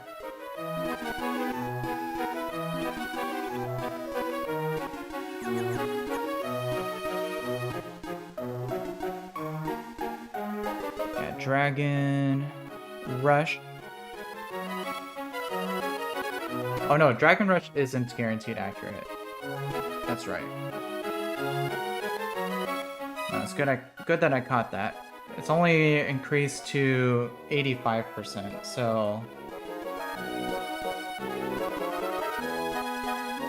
So I can't guarantee emergency exit from the Galissapod. Because if that happens, then I would be baiting Flying Gem Acrobatics. Which wouldn't be good. So I need to so this plan actually won't work. It's a good thing I caught that. That's what messed me up in a seafloor cavern. So... I could pivot through a fairy type instead. So... maybe...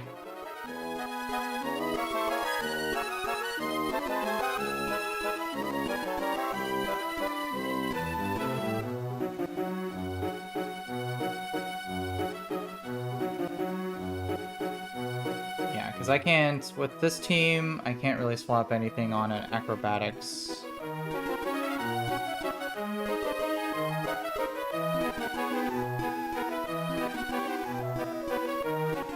Dragon Rush has a flinch chance too. So let's see.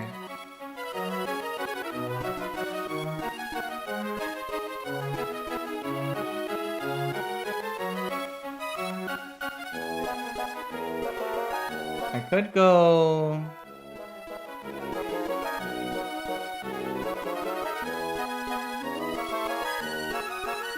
Let's see, if I go Prim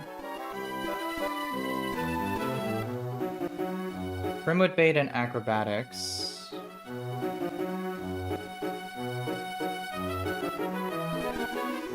So then I would need to swap to something that could take that.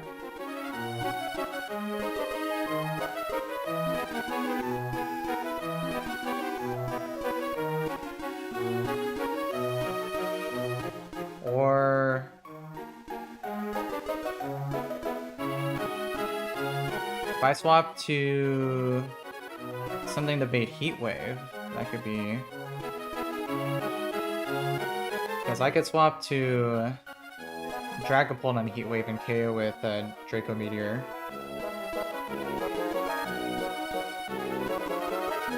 So, let me see.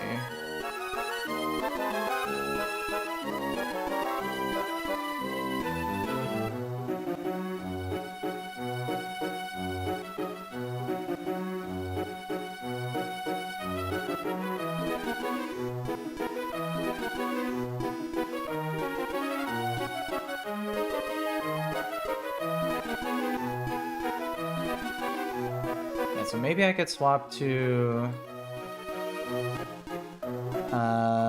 let's say, Magnezone? Because I could pre-damage so that even if it misses, I always bait a Heat Wave. And then I could go Dragapult on a Heat Wave, KO with Draco Meteor. But...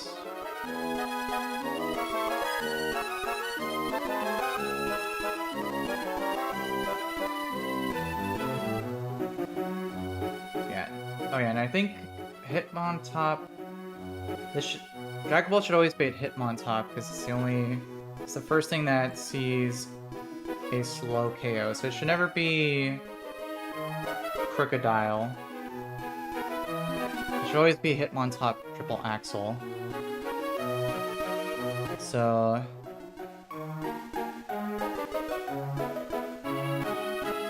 I could then pivot through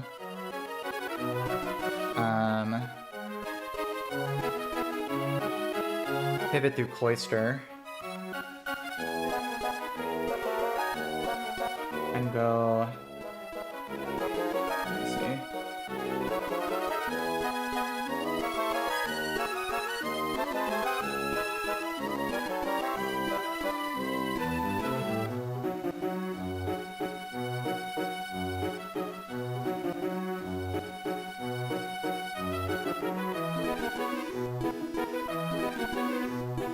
Then Gliscor, I think, would still bait Crocodile Aquatail. But then I'm starting to run out of team slots here. But then I could just go back to Hydreigon. So I don't need Starmie. I can just KO Crocodile with another Draco. This also should only bait either... Oh, but this would bait either Bug Bite or Close Combat.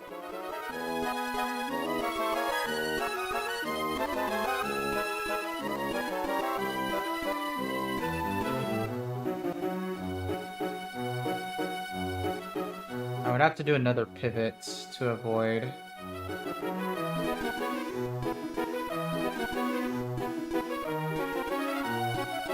But I could probably...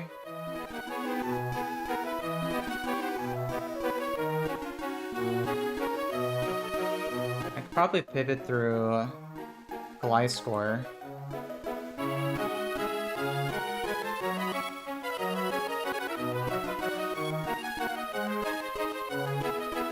So let's see. Alright, so let's see. At the start, Hydreigon KOs Miltank. We bait Noivern Dragon Rush. We go Magnezone to Dragapult on Heat Wave. And we outspeed KO with a Draco Meteor. This should only bait Hitmontop Triple Axle.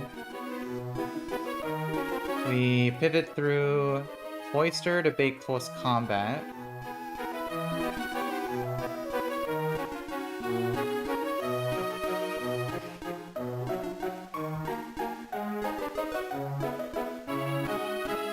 And I could probably go Citrus Berry into the 1v1, because...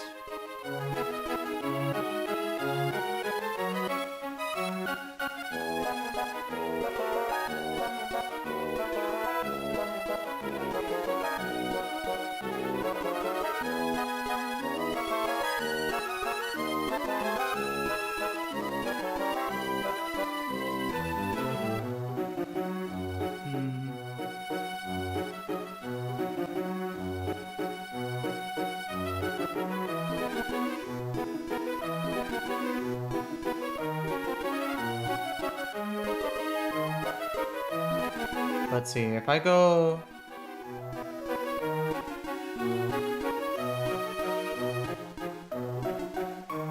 Yeah, because if I don't KO after -1.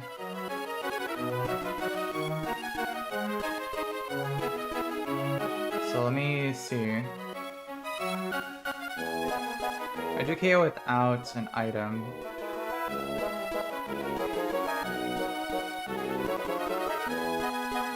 Let's see, Max Roll, Close Combat deals 42. Minus Max Roll, potentially Bullet Punch, deals 28.4. That would leave me to be Pursuit Trapped by Crocodile. So...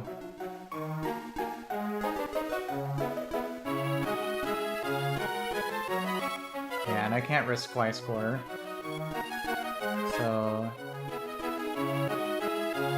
I would need to do another pivot first.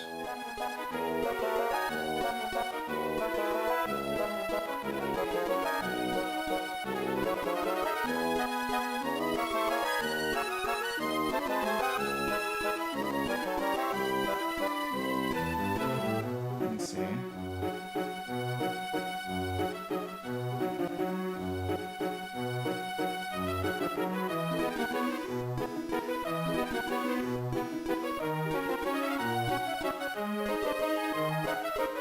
Let's see, I could stall it out of close combats if I pivot through, but that'd be too much damage from triple axle. Yeah, that wouldn't work either.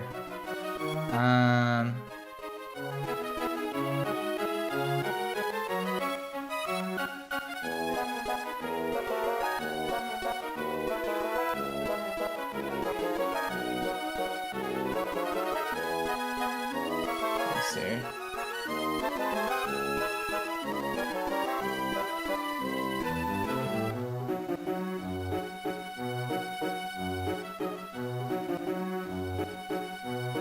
Yeah, if I can only get if I could just get my emergency exit. But I don't have enough team slots to include Golisopod. So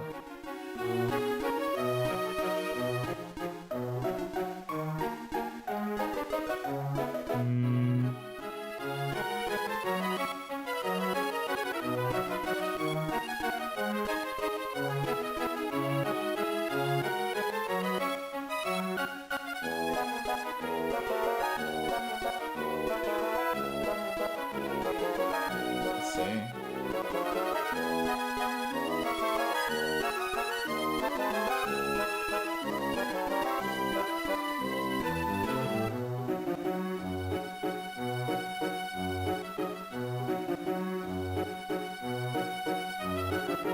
Let's see. I think I do have a Yachi Berry. Oh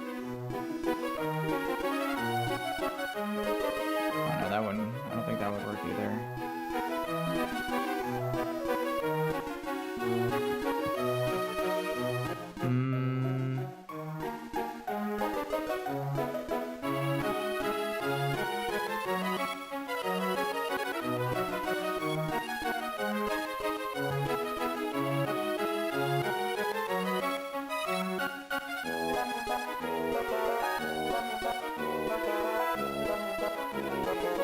Let's see.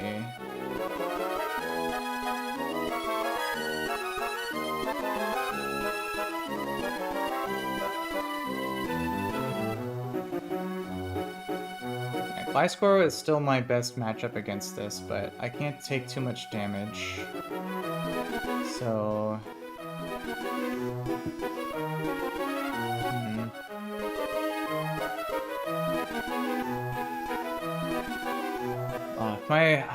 if my Cloyster was just a little bit faster, I could always bait a priority move.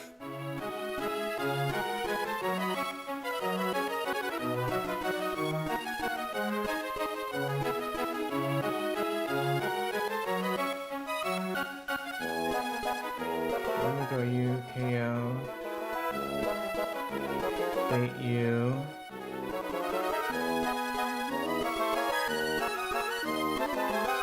Let's see, what if I went...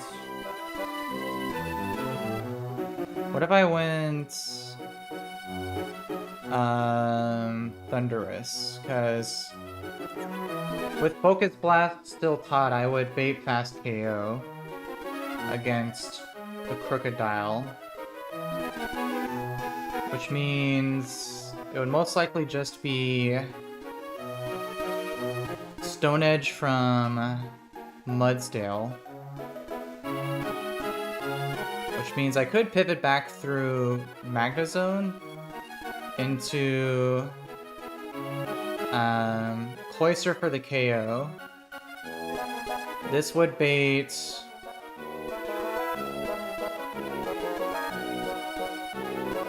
most likely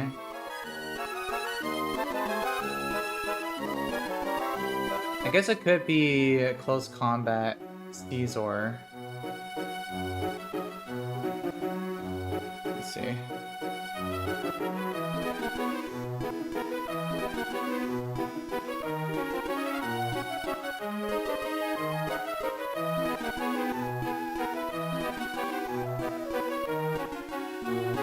And that I could pivot through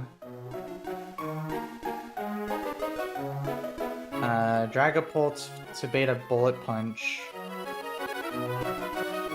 into Infernape for the KO, I guess. And then I can then chain KO the Crocodile with close combat. Okay, so I think this could actually work here. So let's see. KO Miltank, Bank Noivern, pivot through Magnezone into Dragapult, KO with Draco Meteor. Bait. Triple Axle Hitmontop, pivot through Cloyster into Thundurus.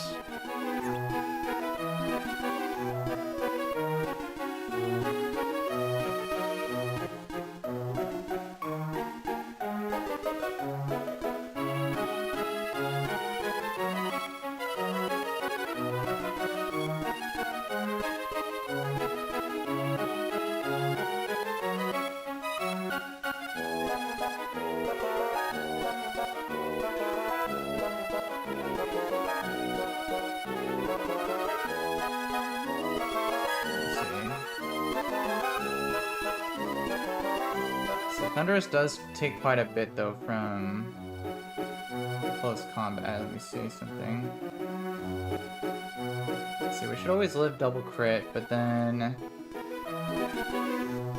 that would bait Caesar, random move instead.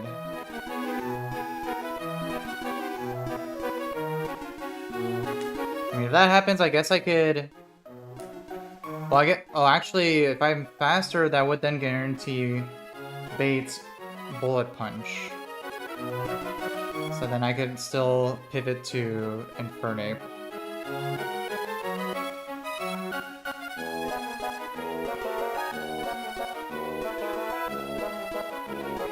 Yeah.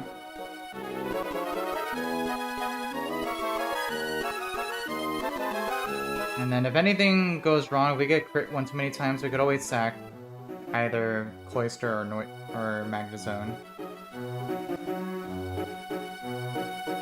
So yeah, let me just make sure Magnezone.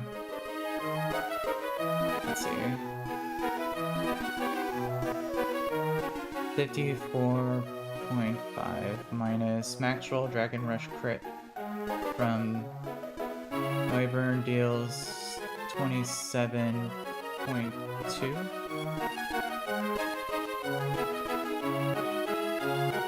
Yeah, that was still only bait Heat Wave.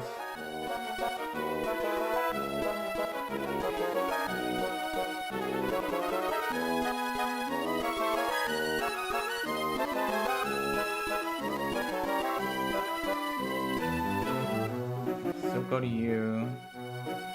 Bait you, go to you. Pivot through you.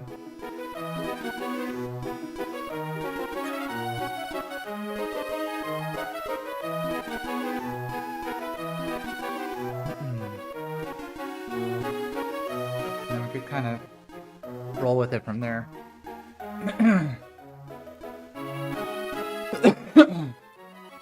Alright. I think we got a good game plan here. Alright, so let's see. So instead of these guys, we need Thundurus.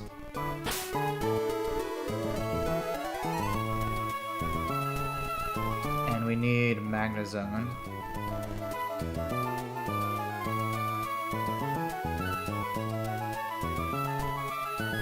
Let's see.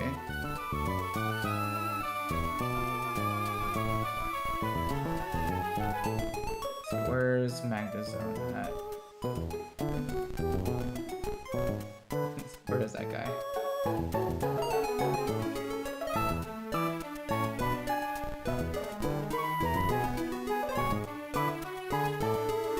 Am I blind?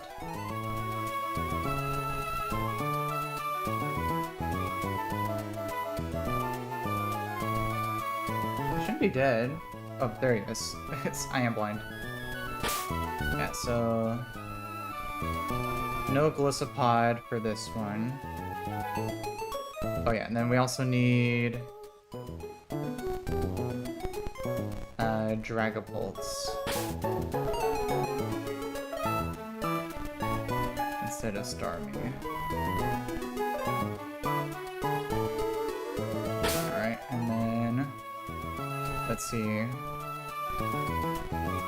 We will level up Thundurus to the cap, and Dragapult to the cap. And then for items, we need Frostberry in case of burn on Dragapult. Let's see, we need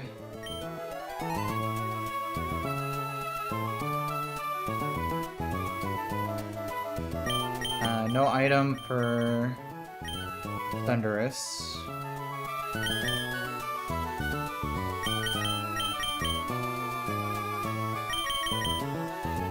And Cloyster is still banded.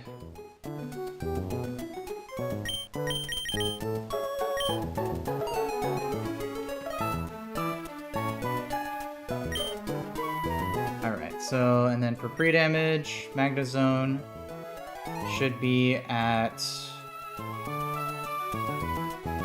let's see, 144 HP.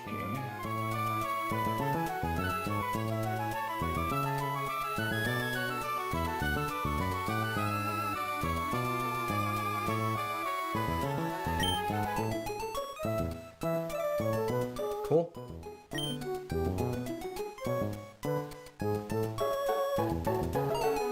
Yeah, that's in case Dragon Rush misses. We'll still always bait Heat Wave. So you bait Hitmontop, Triple Axle into you, Close Combat into you, K with Acrobatics.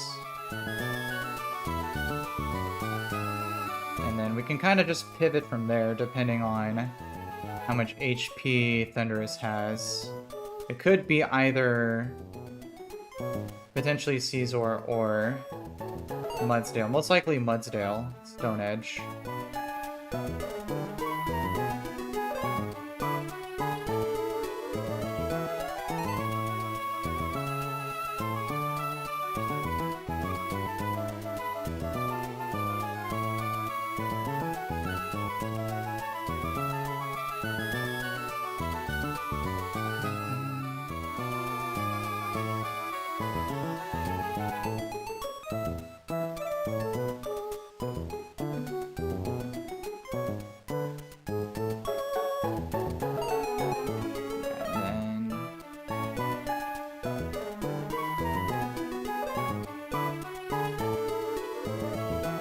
So if it's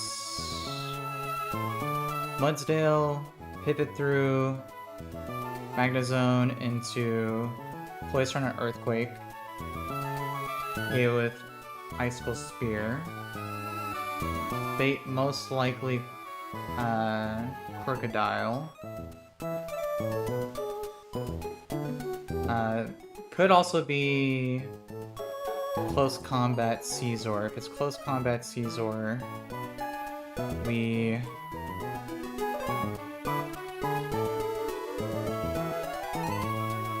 just pivot through Dragapults.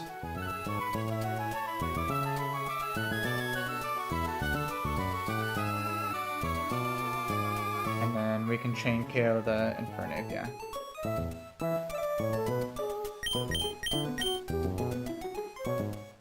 Alright, this looks good. So let's go ahead and do this here.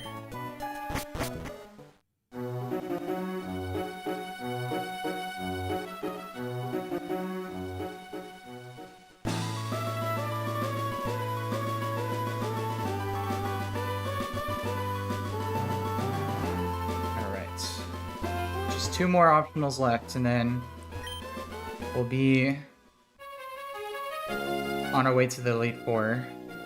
Not today. I'll plan in advance what time I'll do it.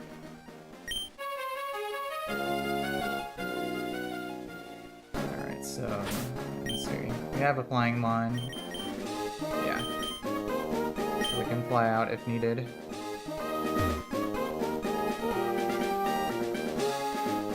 So we went here, beat these guys, we beat these guys.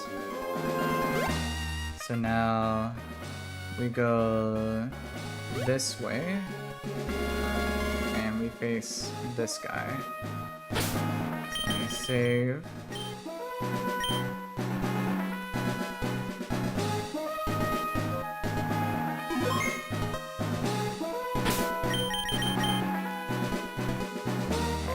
Triple check everything here. Specs, no item, Rostberry, choice bands, no item, no item. Alright, cool.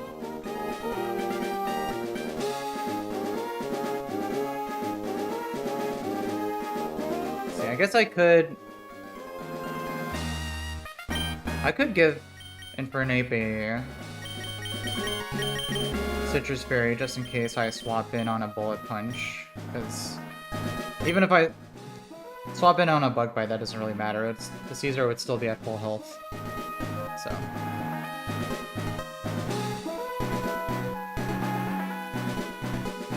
yeah, I think we're good. And then HP range 210 on Hydreigon, and 144 on Magnezone. Cool. Alright, let's go and do this here.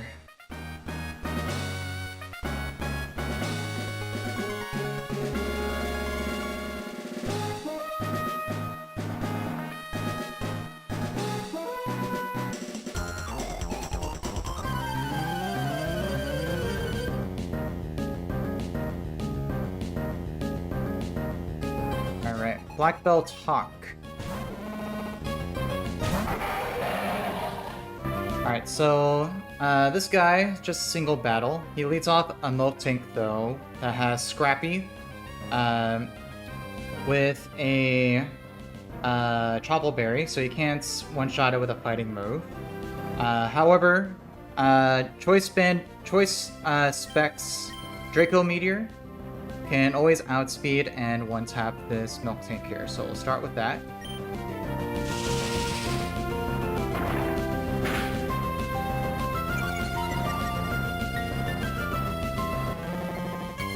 So Miltank goes down.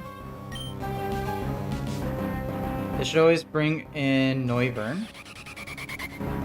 Alright, a Noivern comes in, and it sees that his highest damaging move is always Dragon Rush. And it has Dragon Dance, but it can't use it because it still shows that even after that Draco Meteor, I can still one-shot it with another one. So he can't use Dragon Dance. But Dragon Rush can miss, so to deal with that, I'm going to first pivot through Magnezone, which can take a Dragon Rush pretty well here.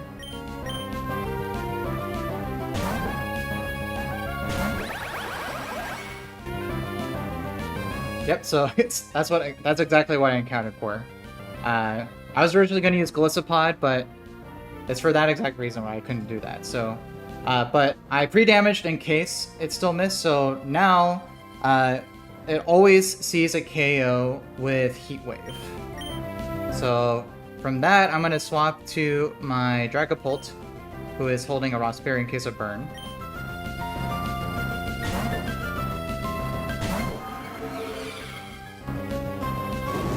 Heat Wave. We'll take this very well. And then Dragapult does outspeed this Noivern, and we can one-shot with another Draco.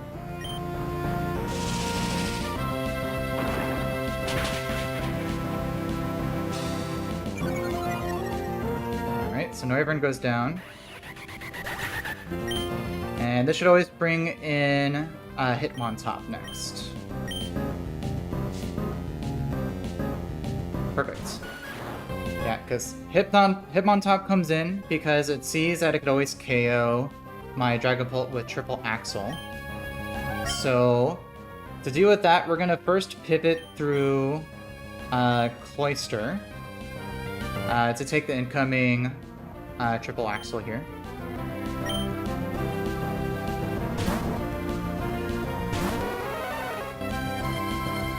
Oh, and it just misses. Nice. The Nuzlocke is pretty good on this one. Alright, so now it sees that its highest damaging move is Close Combat. So it's always going to go for that. And I'm going to swap to my Thundurus to take the incoming Close Combat here.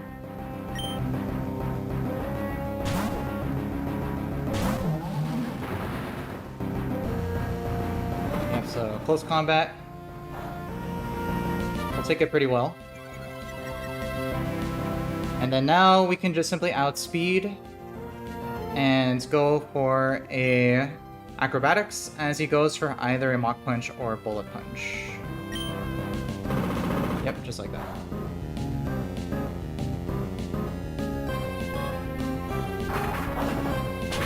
So Hitmontop goes down. Alright, and then this HP, I think we should always be baiting in Mudsdale. It could potentially be Caesar. Okay, yeah, Mudsdale.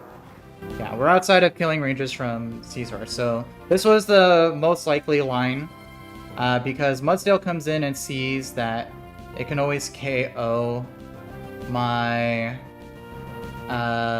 Thundurus with Stone Edge. So to deal with that, we're going to do another pivot. First through Magnezone again on the incoming Stone Edge. So let's see if we can get another miss here.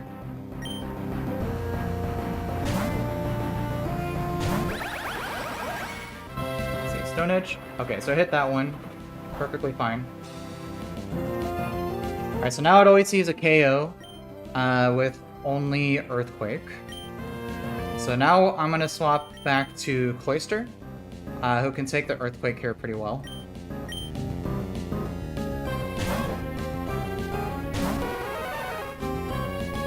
Yep, so Earthquake.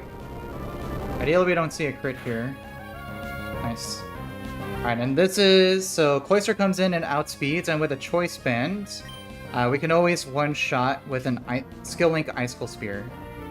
This is Inner Focus Mudsdale, not Stamina, so I won't get its defense raises, and Icicle Spear will guarantee one-shot.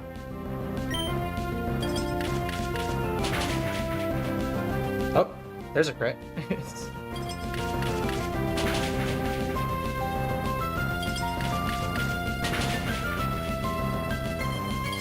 Alright. And then... I think at this HP, this should always be baiting in Caesar next. If I'm not mistaken. Yeah. Yeah, Caesar comes in because it sees that it can KO me with a Close Combat. I believe guaranteed. Let's see, 135. Oh yeah, just perfectly in range of only Close Combat. So because we're baiting only Close Combat, I could pivot again through Dragapult on the incoming Close Combat here.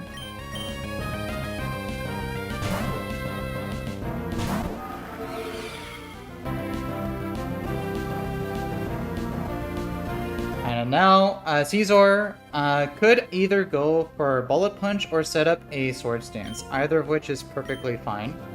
Because I'm going to swap now to Infernape on either one of those moves here.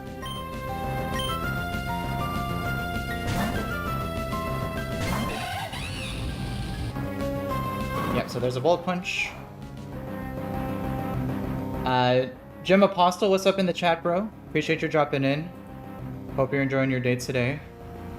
And this Caesar is holding a Focus Sash, but We can just simply go for Fake Out to break its Focus Sash first.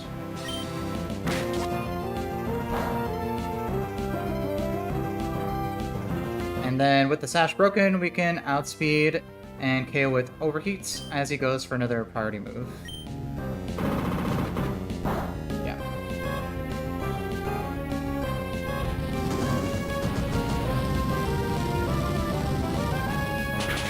So Caesar goes down.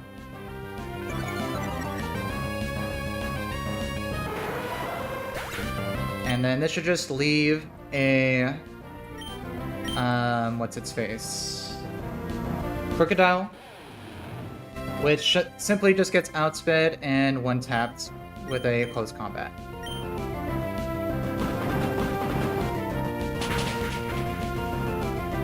Alright, very nice. Alrighty. Very clean. Just one more fight to go. And here's a red card that we're never using. Alright, so... Alright, just one more fight left, and I'd like to try to get this one done as quickly as possible. I do gotta end soon. So...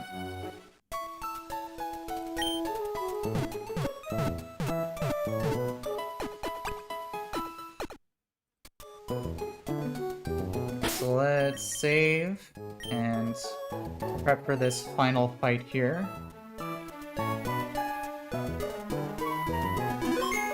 We have one more double battle left, another tricky one, but we also have a good game plan for this as well. Let's see, for this one, let's see.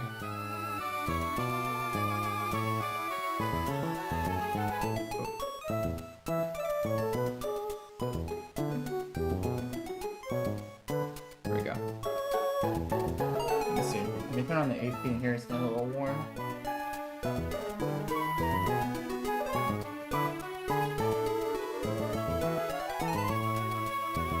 Alright, so the game plan here was to use Urshifu.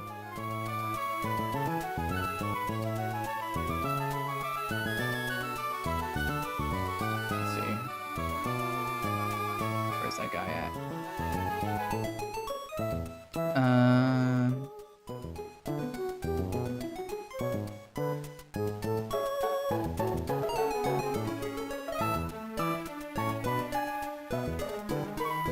Urshifu, and also leading Omastar.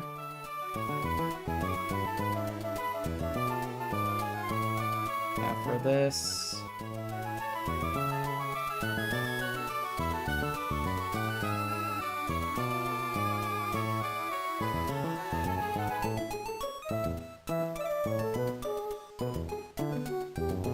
So, Omastar, we need...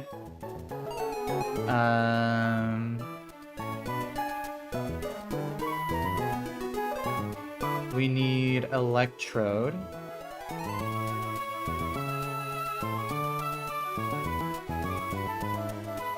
We need Togi, and we need...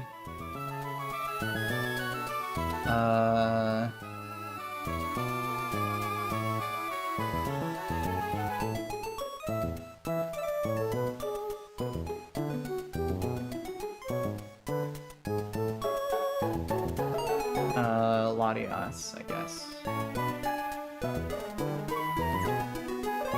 Yeah.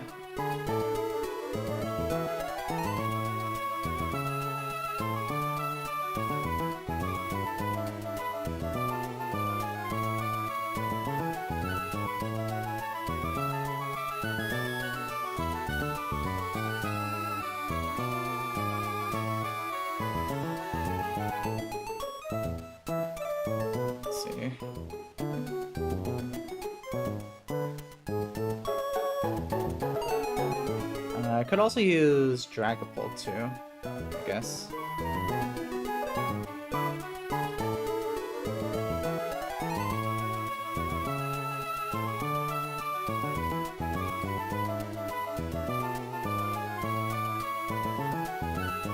So the game plan here...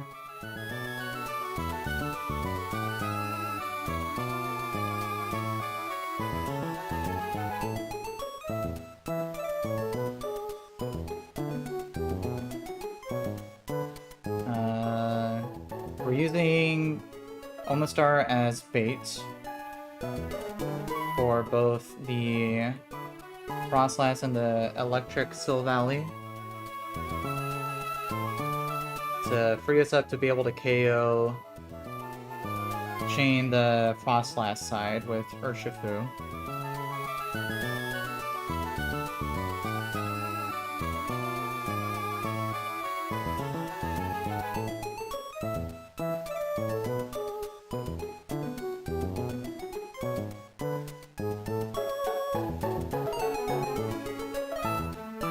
So we can KO always with Wicked Blow.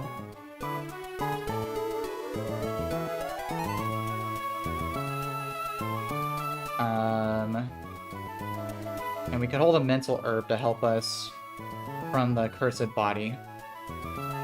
This is the only last time we'll really get to use it. Yeah, we KO Frostlass, Bait, Orbeetle, random move, KO with a Sucker Punch as we swap to Electrode on either Multi-Attack or Grass Pledge. We can outspeed, get a Volt Switch to break Gengar's Focus Sash as we KO with another Sucker Punch. And so Valley will be guaranteed to set up Tailwinds that turn, since he sees that Electrode is faster. So we can U-turn into... or Volt Switch into Togi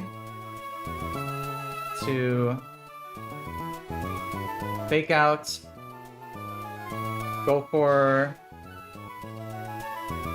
Wicked Blow into Sucker Punch for the KO.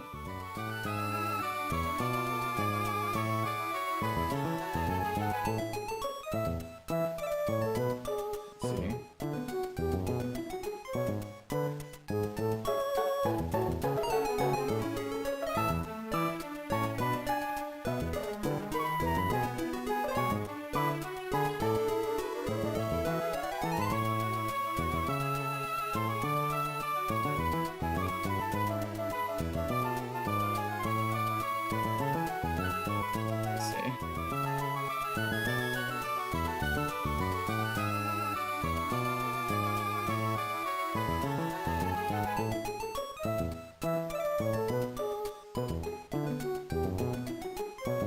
So actually, I think I'll...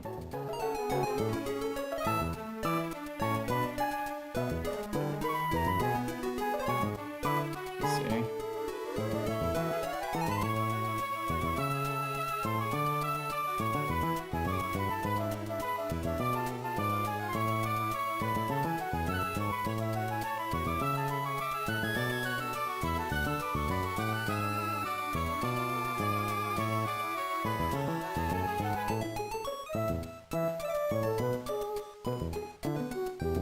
see.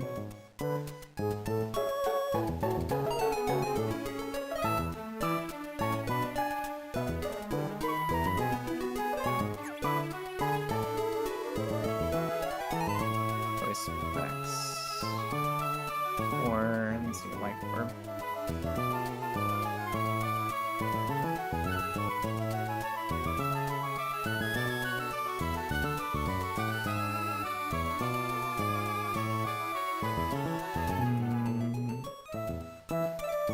No, not quite.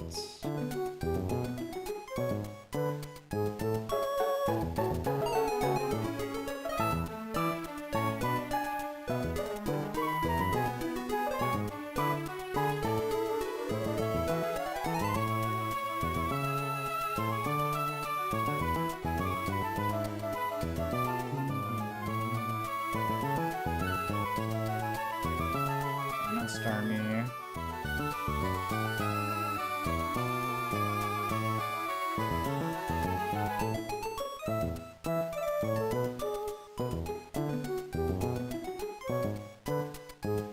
Let's see, Aura Sphere.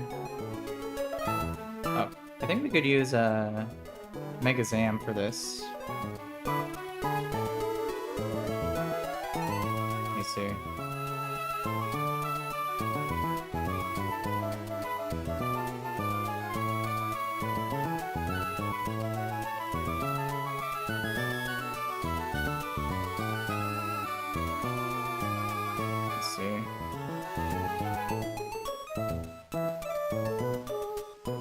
Choice Band, Fake Out, plus Mega Alakazam Psychic KO this thing. 7.6 plus 87.4. Not quite.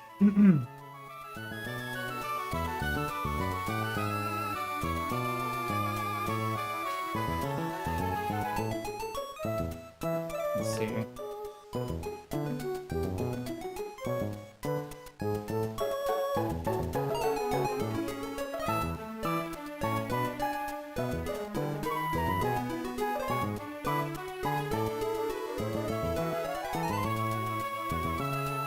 Let's see, or I guess I could just I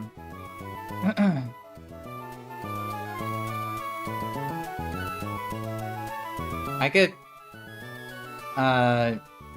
Fake Out and then swap Pivot back into Electrode. Yeah, I think that's pretty simple here.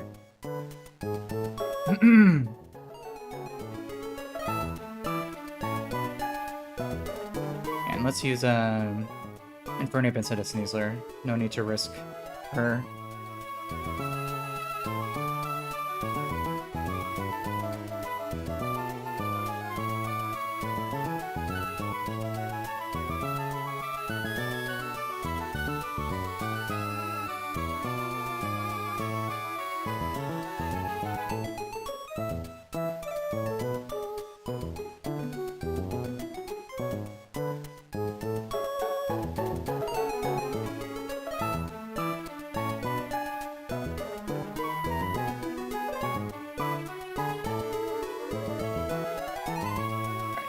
So let's see here.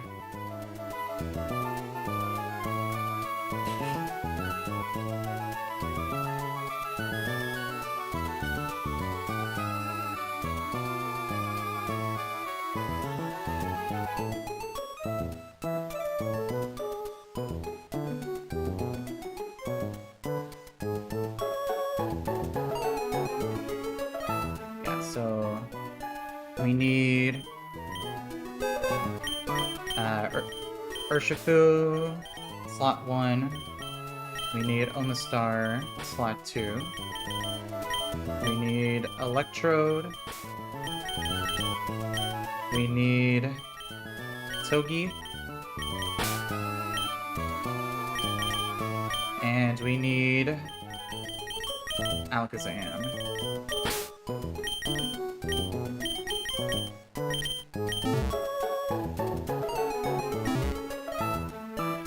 Alright, so... And then for pre-damage... On Omastar, we need...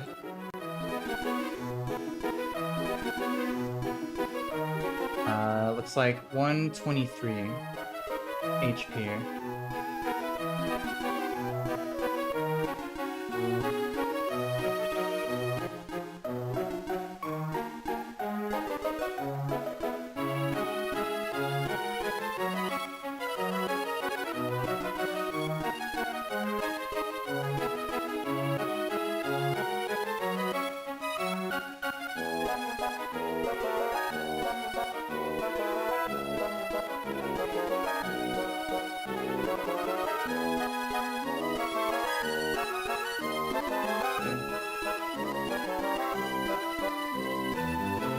Just check something. Does Sucker Punch work on...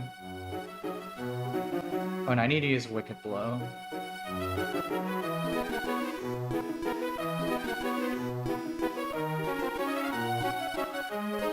Oh yeah, I forgot. This is where I did need to change my Urshifu's nature to adamant. So that I could outspeed the ore beetle by 2 points.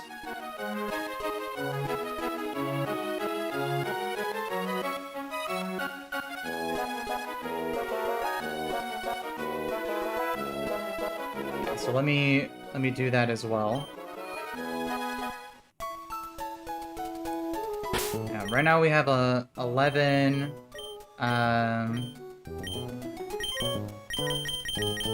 heart scales left that we can use in the game, and 3 of them Amaro is already going to use for the Elite Four on my Urshifu. To change its nature from a lonely nature, which is minus speed, to adamant plus attack nature. Which level 99 adamant Urshifu always outspeeds Orbeetle by 2 points. Yeah, so we might as well go for this here.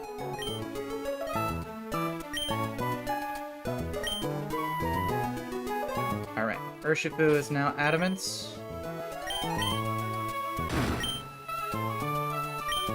Perfect. Alright, and he needs the mental herb in case of cursed body proc.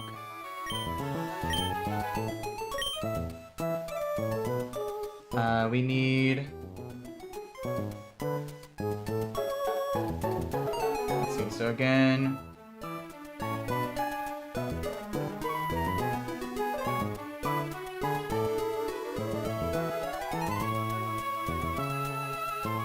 $123 HP for Omastar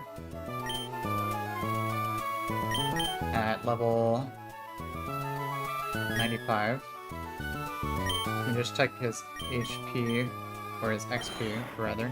Alright, so he's good. So, free damage, 123. Cool.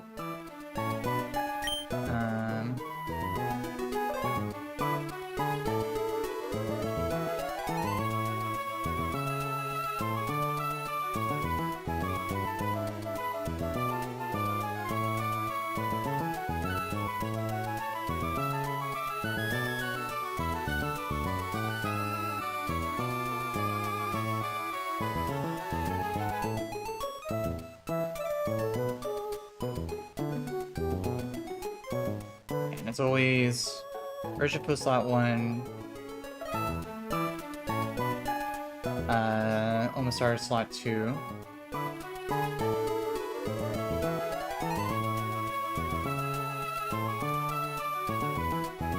So we don't need any items on Electrode.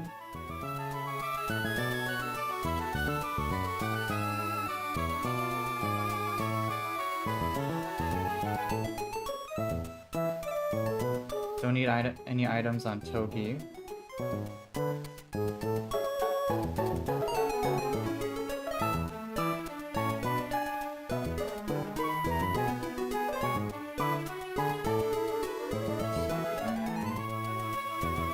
Let me just adjust the nature here.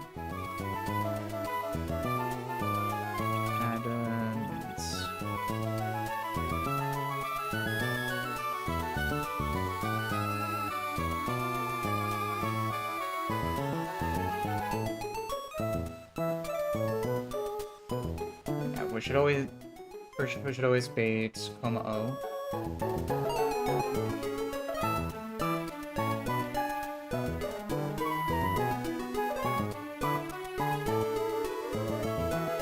So we're faster and out damage.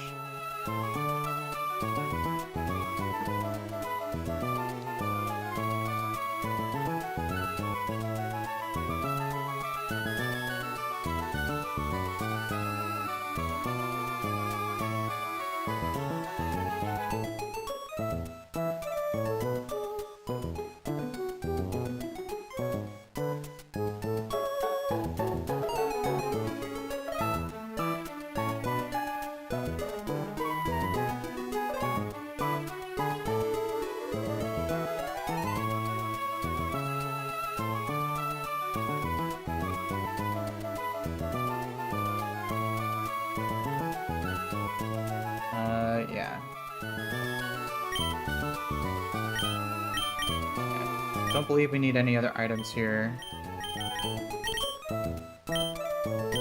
So this should be good. Let's go ahead. Final optional that we have to do before the Elite Four.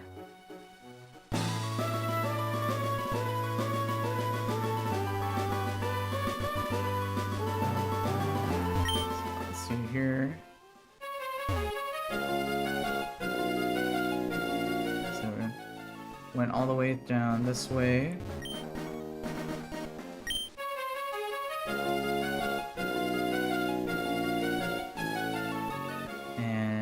Back up here.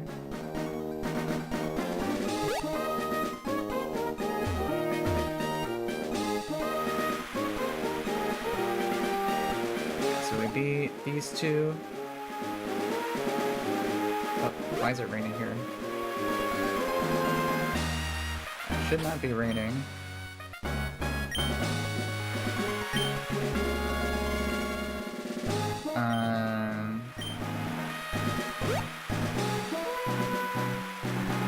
Is that just a... hopefully that's a overworld glitch. It shouldn't be raining here.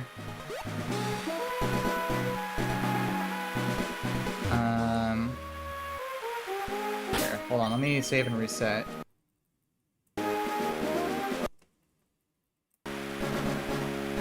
Why is it raining? It shouldn't be raining. That's really weird. Alright, hopefully... that's just an overworld glitch. Because I didn't bring any Flymons.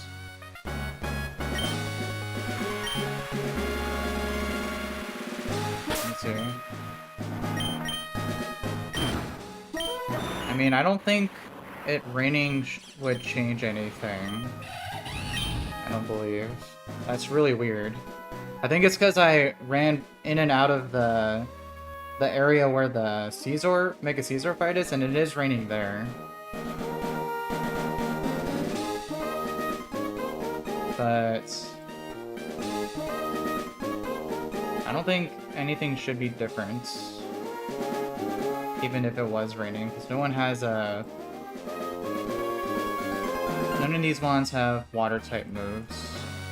So, and none of them have any...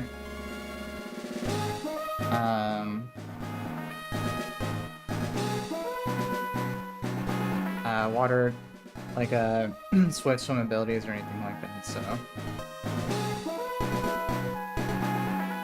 we should be perfectly fine.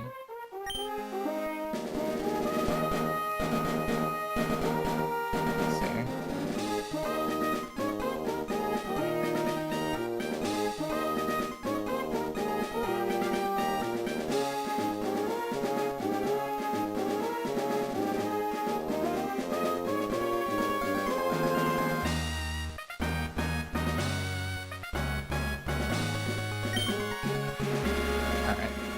So I'm just gonna hope that this is not gonna impact the fight here, because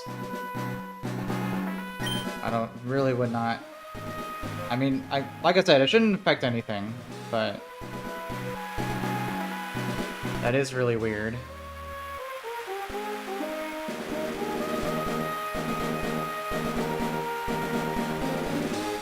Alright. Let's just go ahead and do this here. Last fight.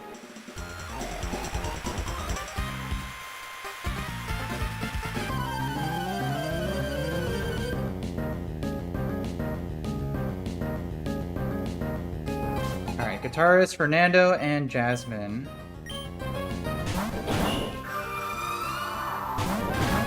Alright. So, oh, it is raining. That is so weird. It's gotta be some overworld glitch. Alright, but like I said, I don't think the fact that it's raining changes anything at all for this fight. Because none of the enemy mons have water-type moves that get boosted, so it's not going to change our baiting. And none of them have any like Swift Swim or Hydration or anything like that, so I believe our game plan should work as normal. So Alright, so for this last double battle here, it's a little tricky because we have a electric type Frostlass. Electric type Silvally that has Explosion and Tailwind that it wants to set up. And then the Frostlass side, they have the ability Telepathy in case of Explosion. But we're gonna take on the Frostlass side first. So to deal with that, I have my Omastar pre-damage to bait KOs from both Frostlass and Silvally. So Frostlass is guaranteed to attack, allowing me to one-shot the Frostlass with a Sucker Punch. And this thing does have Cursed Body, but I gave Urshifu the only mental herb that you get in the game, which will heal me if I do get disabled from Cursed Body. I'm not planning on using it for League 4, so I might as well use it here. And I can go for a Protect on both incoming attacks on Omastar.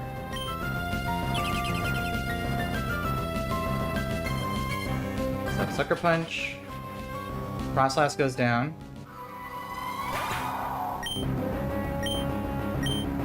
And then Silvally multi-attack. Perfect. That's so funny. I was not expecting that. That would have been really bad in the last fight. But it should be perfectly fine here. Alright, so Orbeetle comes in place of Frostlass, because it sees a KO on Omastar as well. After changing my Urshifu's nature to Adamant, we are 227 speed, and this Orbeetle is 225, so we can outspeed and one-shot with a Wicked Blow.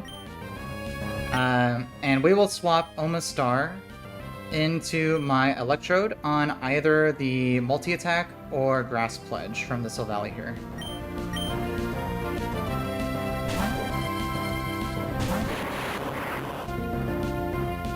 Yeah, so there's multi-attack. Electrode takes it very well. And Wicked Blow will take out Orbeetle.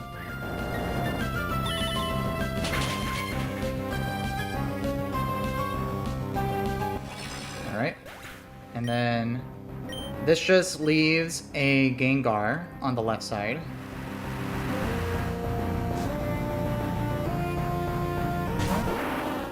And this Gengar is holding a Focus Sash. But it does see a guaranteed KO on either of my side. And the Silvally here now doesn't see a KO on either side, so it's guaranteed to set up Tailwind, because it sees that my Electrode is faster. So what I can do on this turn is, since Gengar is guaranteed to attack, I can out-prioritize with a Sucker Punch. And my Electrode is faster than the Gengar, so I can break the Sash with a Volt Switch, allowing us also a free switch as well. So, Sucker Punch.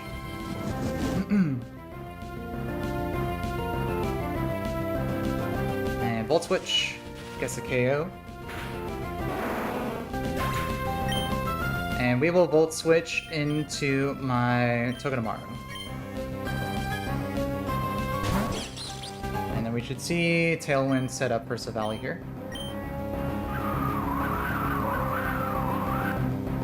Alright, so this is perfectly fine, because we'll be able to deal with this in a way to always deal with it. So we're going to start off.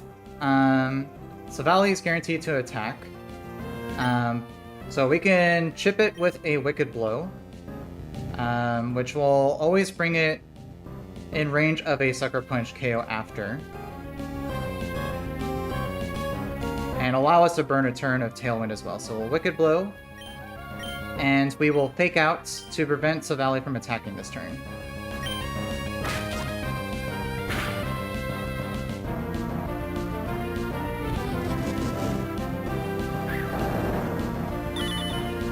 So, Wicked Blow chunks it. Alright, and then now, Silvally's going to attack again, and I think it's pretty much guaranteed to explode this turn. But Sucker Punch can now always KO from here, out prioritizing. And as it does that, as I get the KO, I will swap my Togedemaru for my my Alakazam.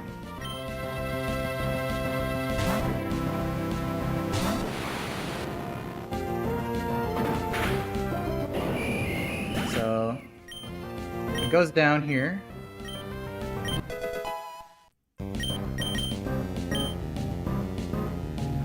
And this should always bait. Let's see, Como-O. Perfect.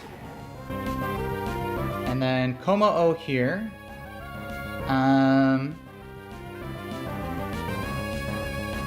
Let's see, the Tailwind's still up, so it sees that as faster. Doesn't see a KO. So it could either go for, I believe, either Aura Sphere on my Urshifu or a Dragon Pulse on my Alakazam. But I can swap Urshifu into my Infernape on this turn, if it does go for Aura Sphere. And then a Mega Alakazam can one-shot this Como-O with a Psychic.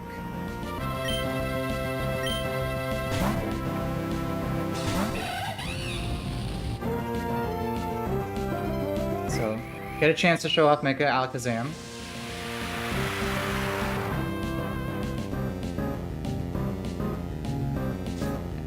And we'll trace its overcoat, doesn't really matter here. Okay, so it goes for a Boom Burst. This should also be perfectly fine. We should both always live, even a crit. Yeah. And then Psychic KOs. So Como-O goes down. And this should be the final turn of Tailwind. Perfect. And then lastly is just a Golem. Which is sturdy with a Custard Berry and Explosion. But because I brought Infernape out on this turn, I can go for a Fake Out, flinching it, breaking the sturdy, as I swap Alakazam back to my Electrode.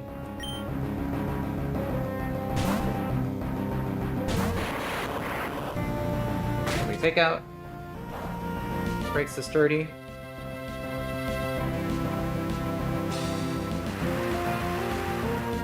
And then we can just outspeed and one-shot the Golem here with an Energy Ball.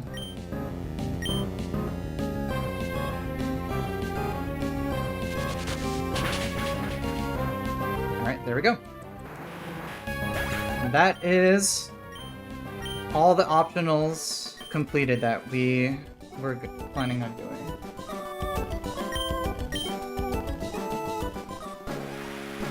Very nice. And then, so we can now get the Eject Pack. And I think up here. So we also get this thing, Slowbro Knight.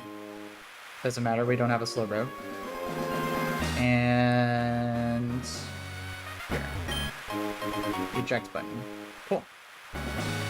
So those were the items we needed, so now we're good to go. Let me see. I should be able to leave, right?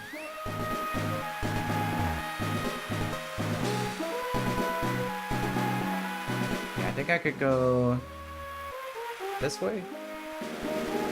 Yeah. Perfect. So let's go head back, save.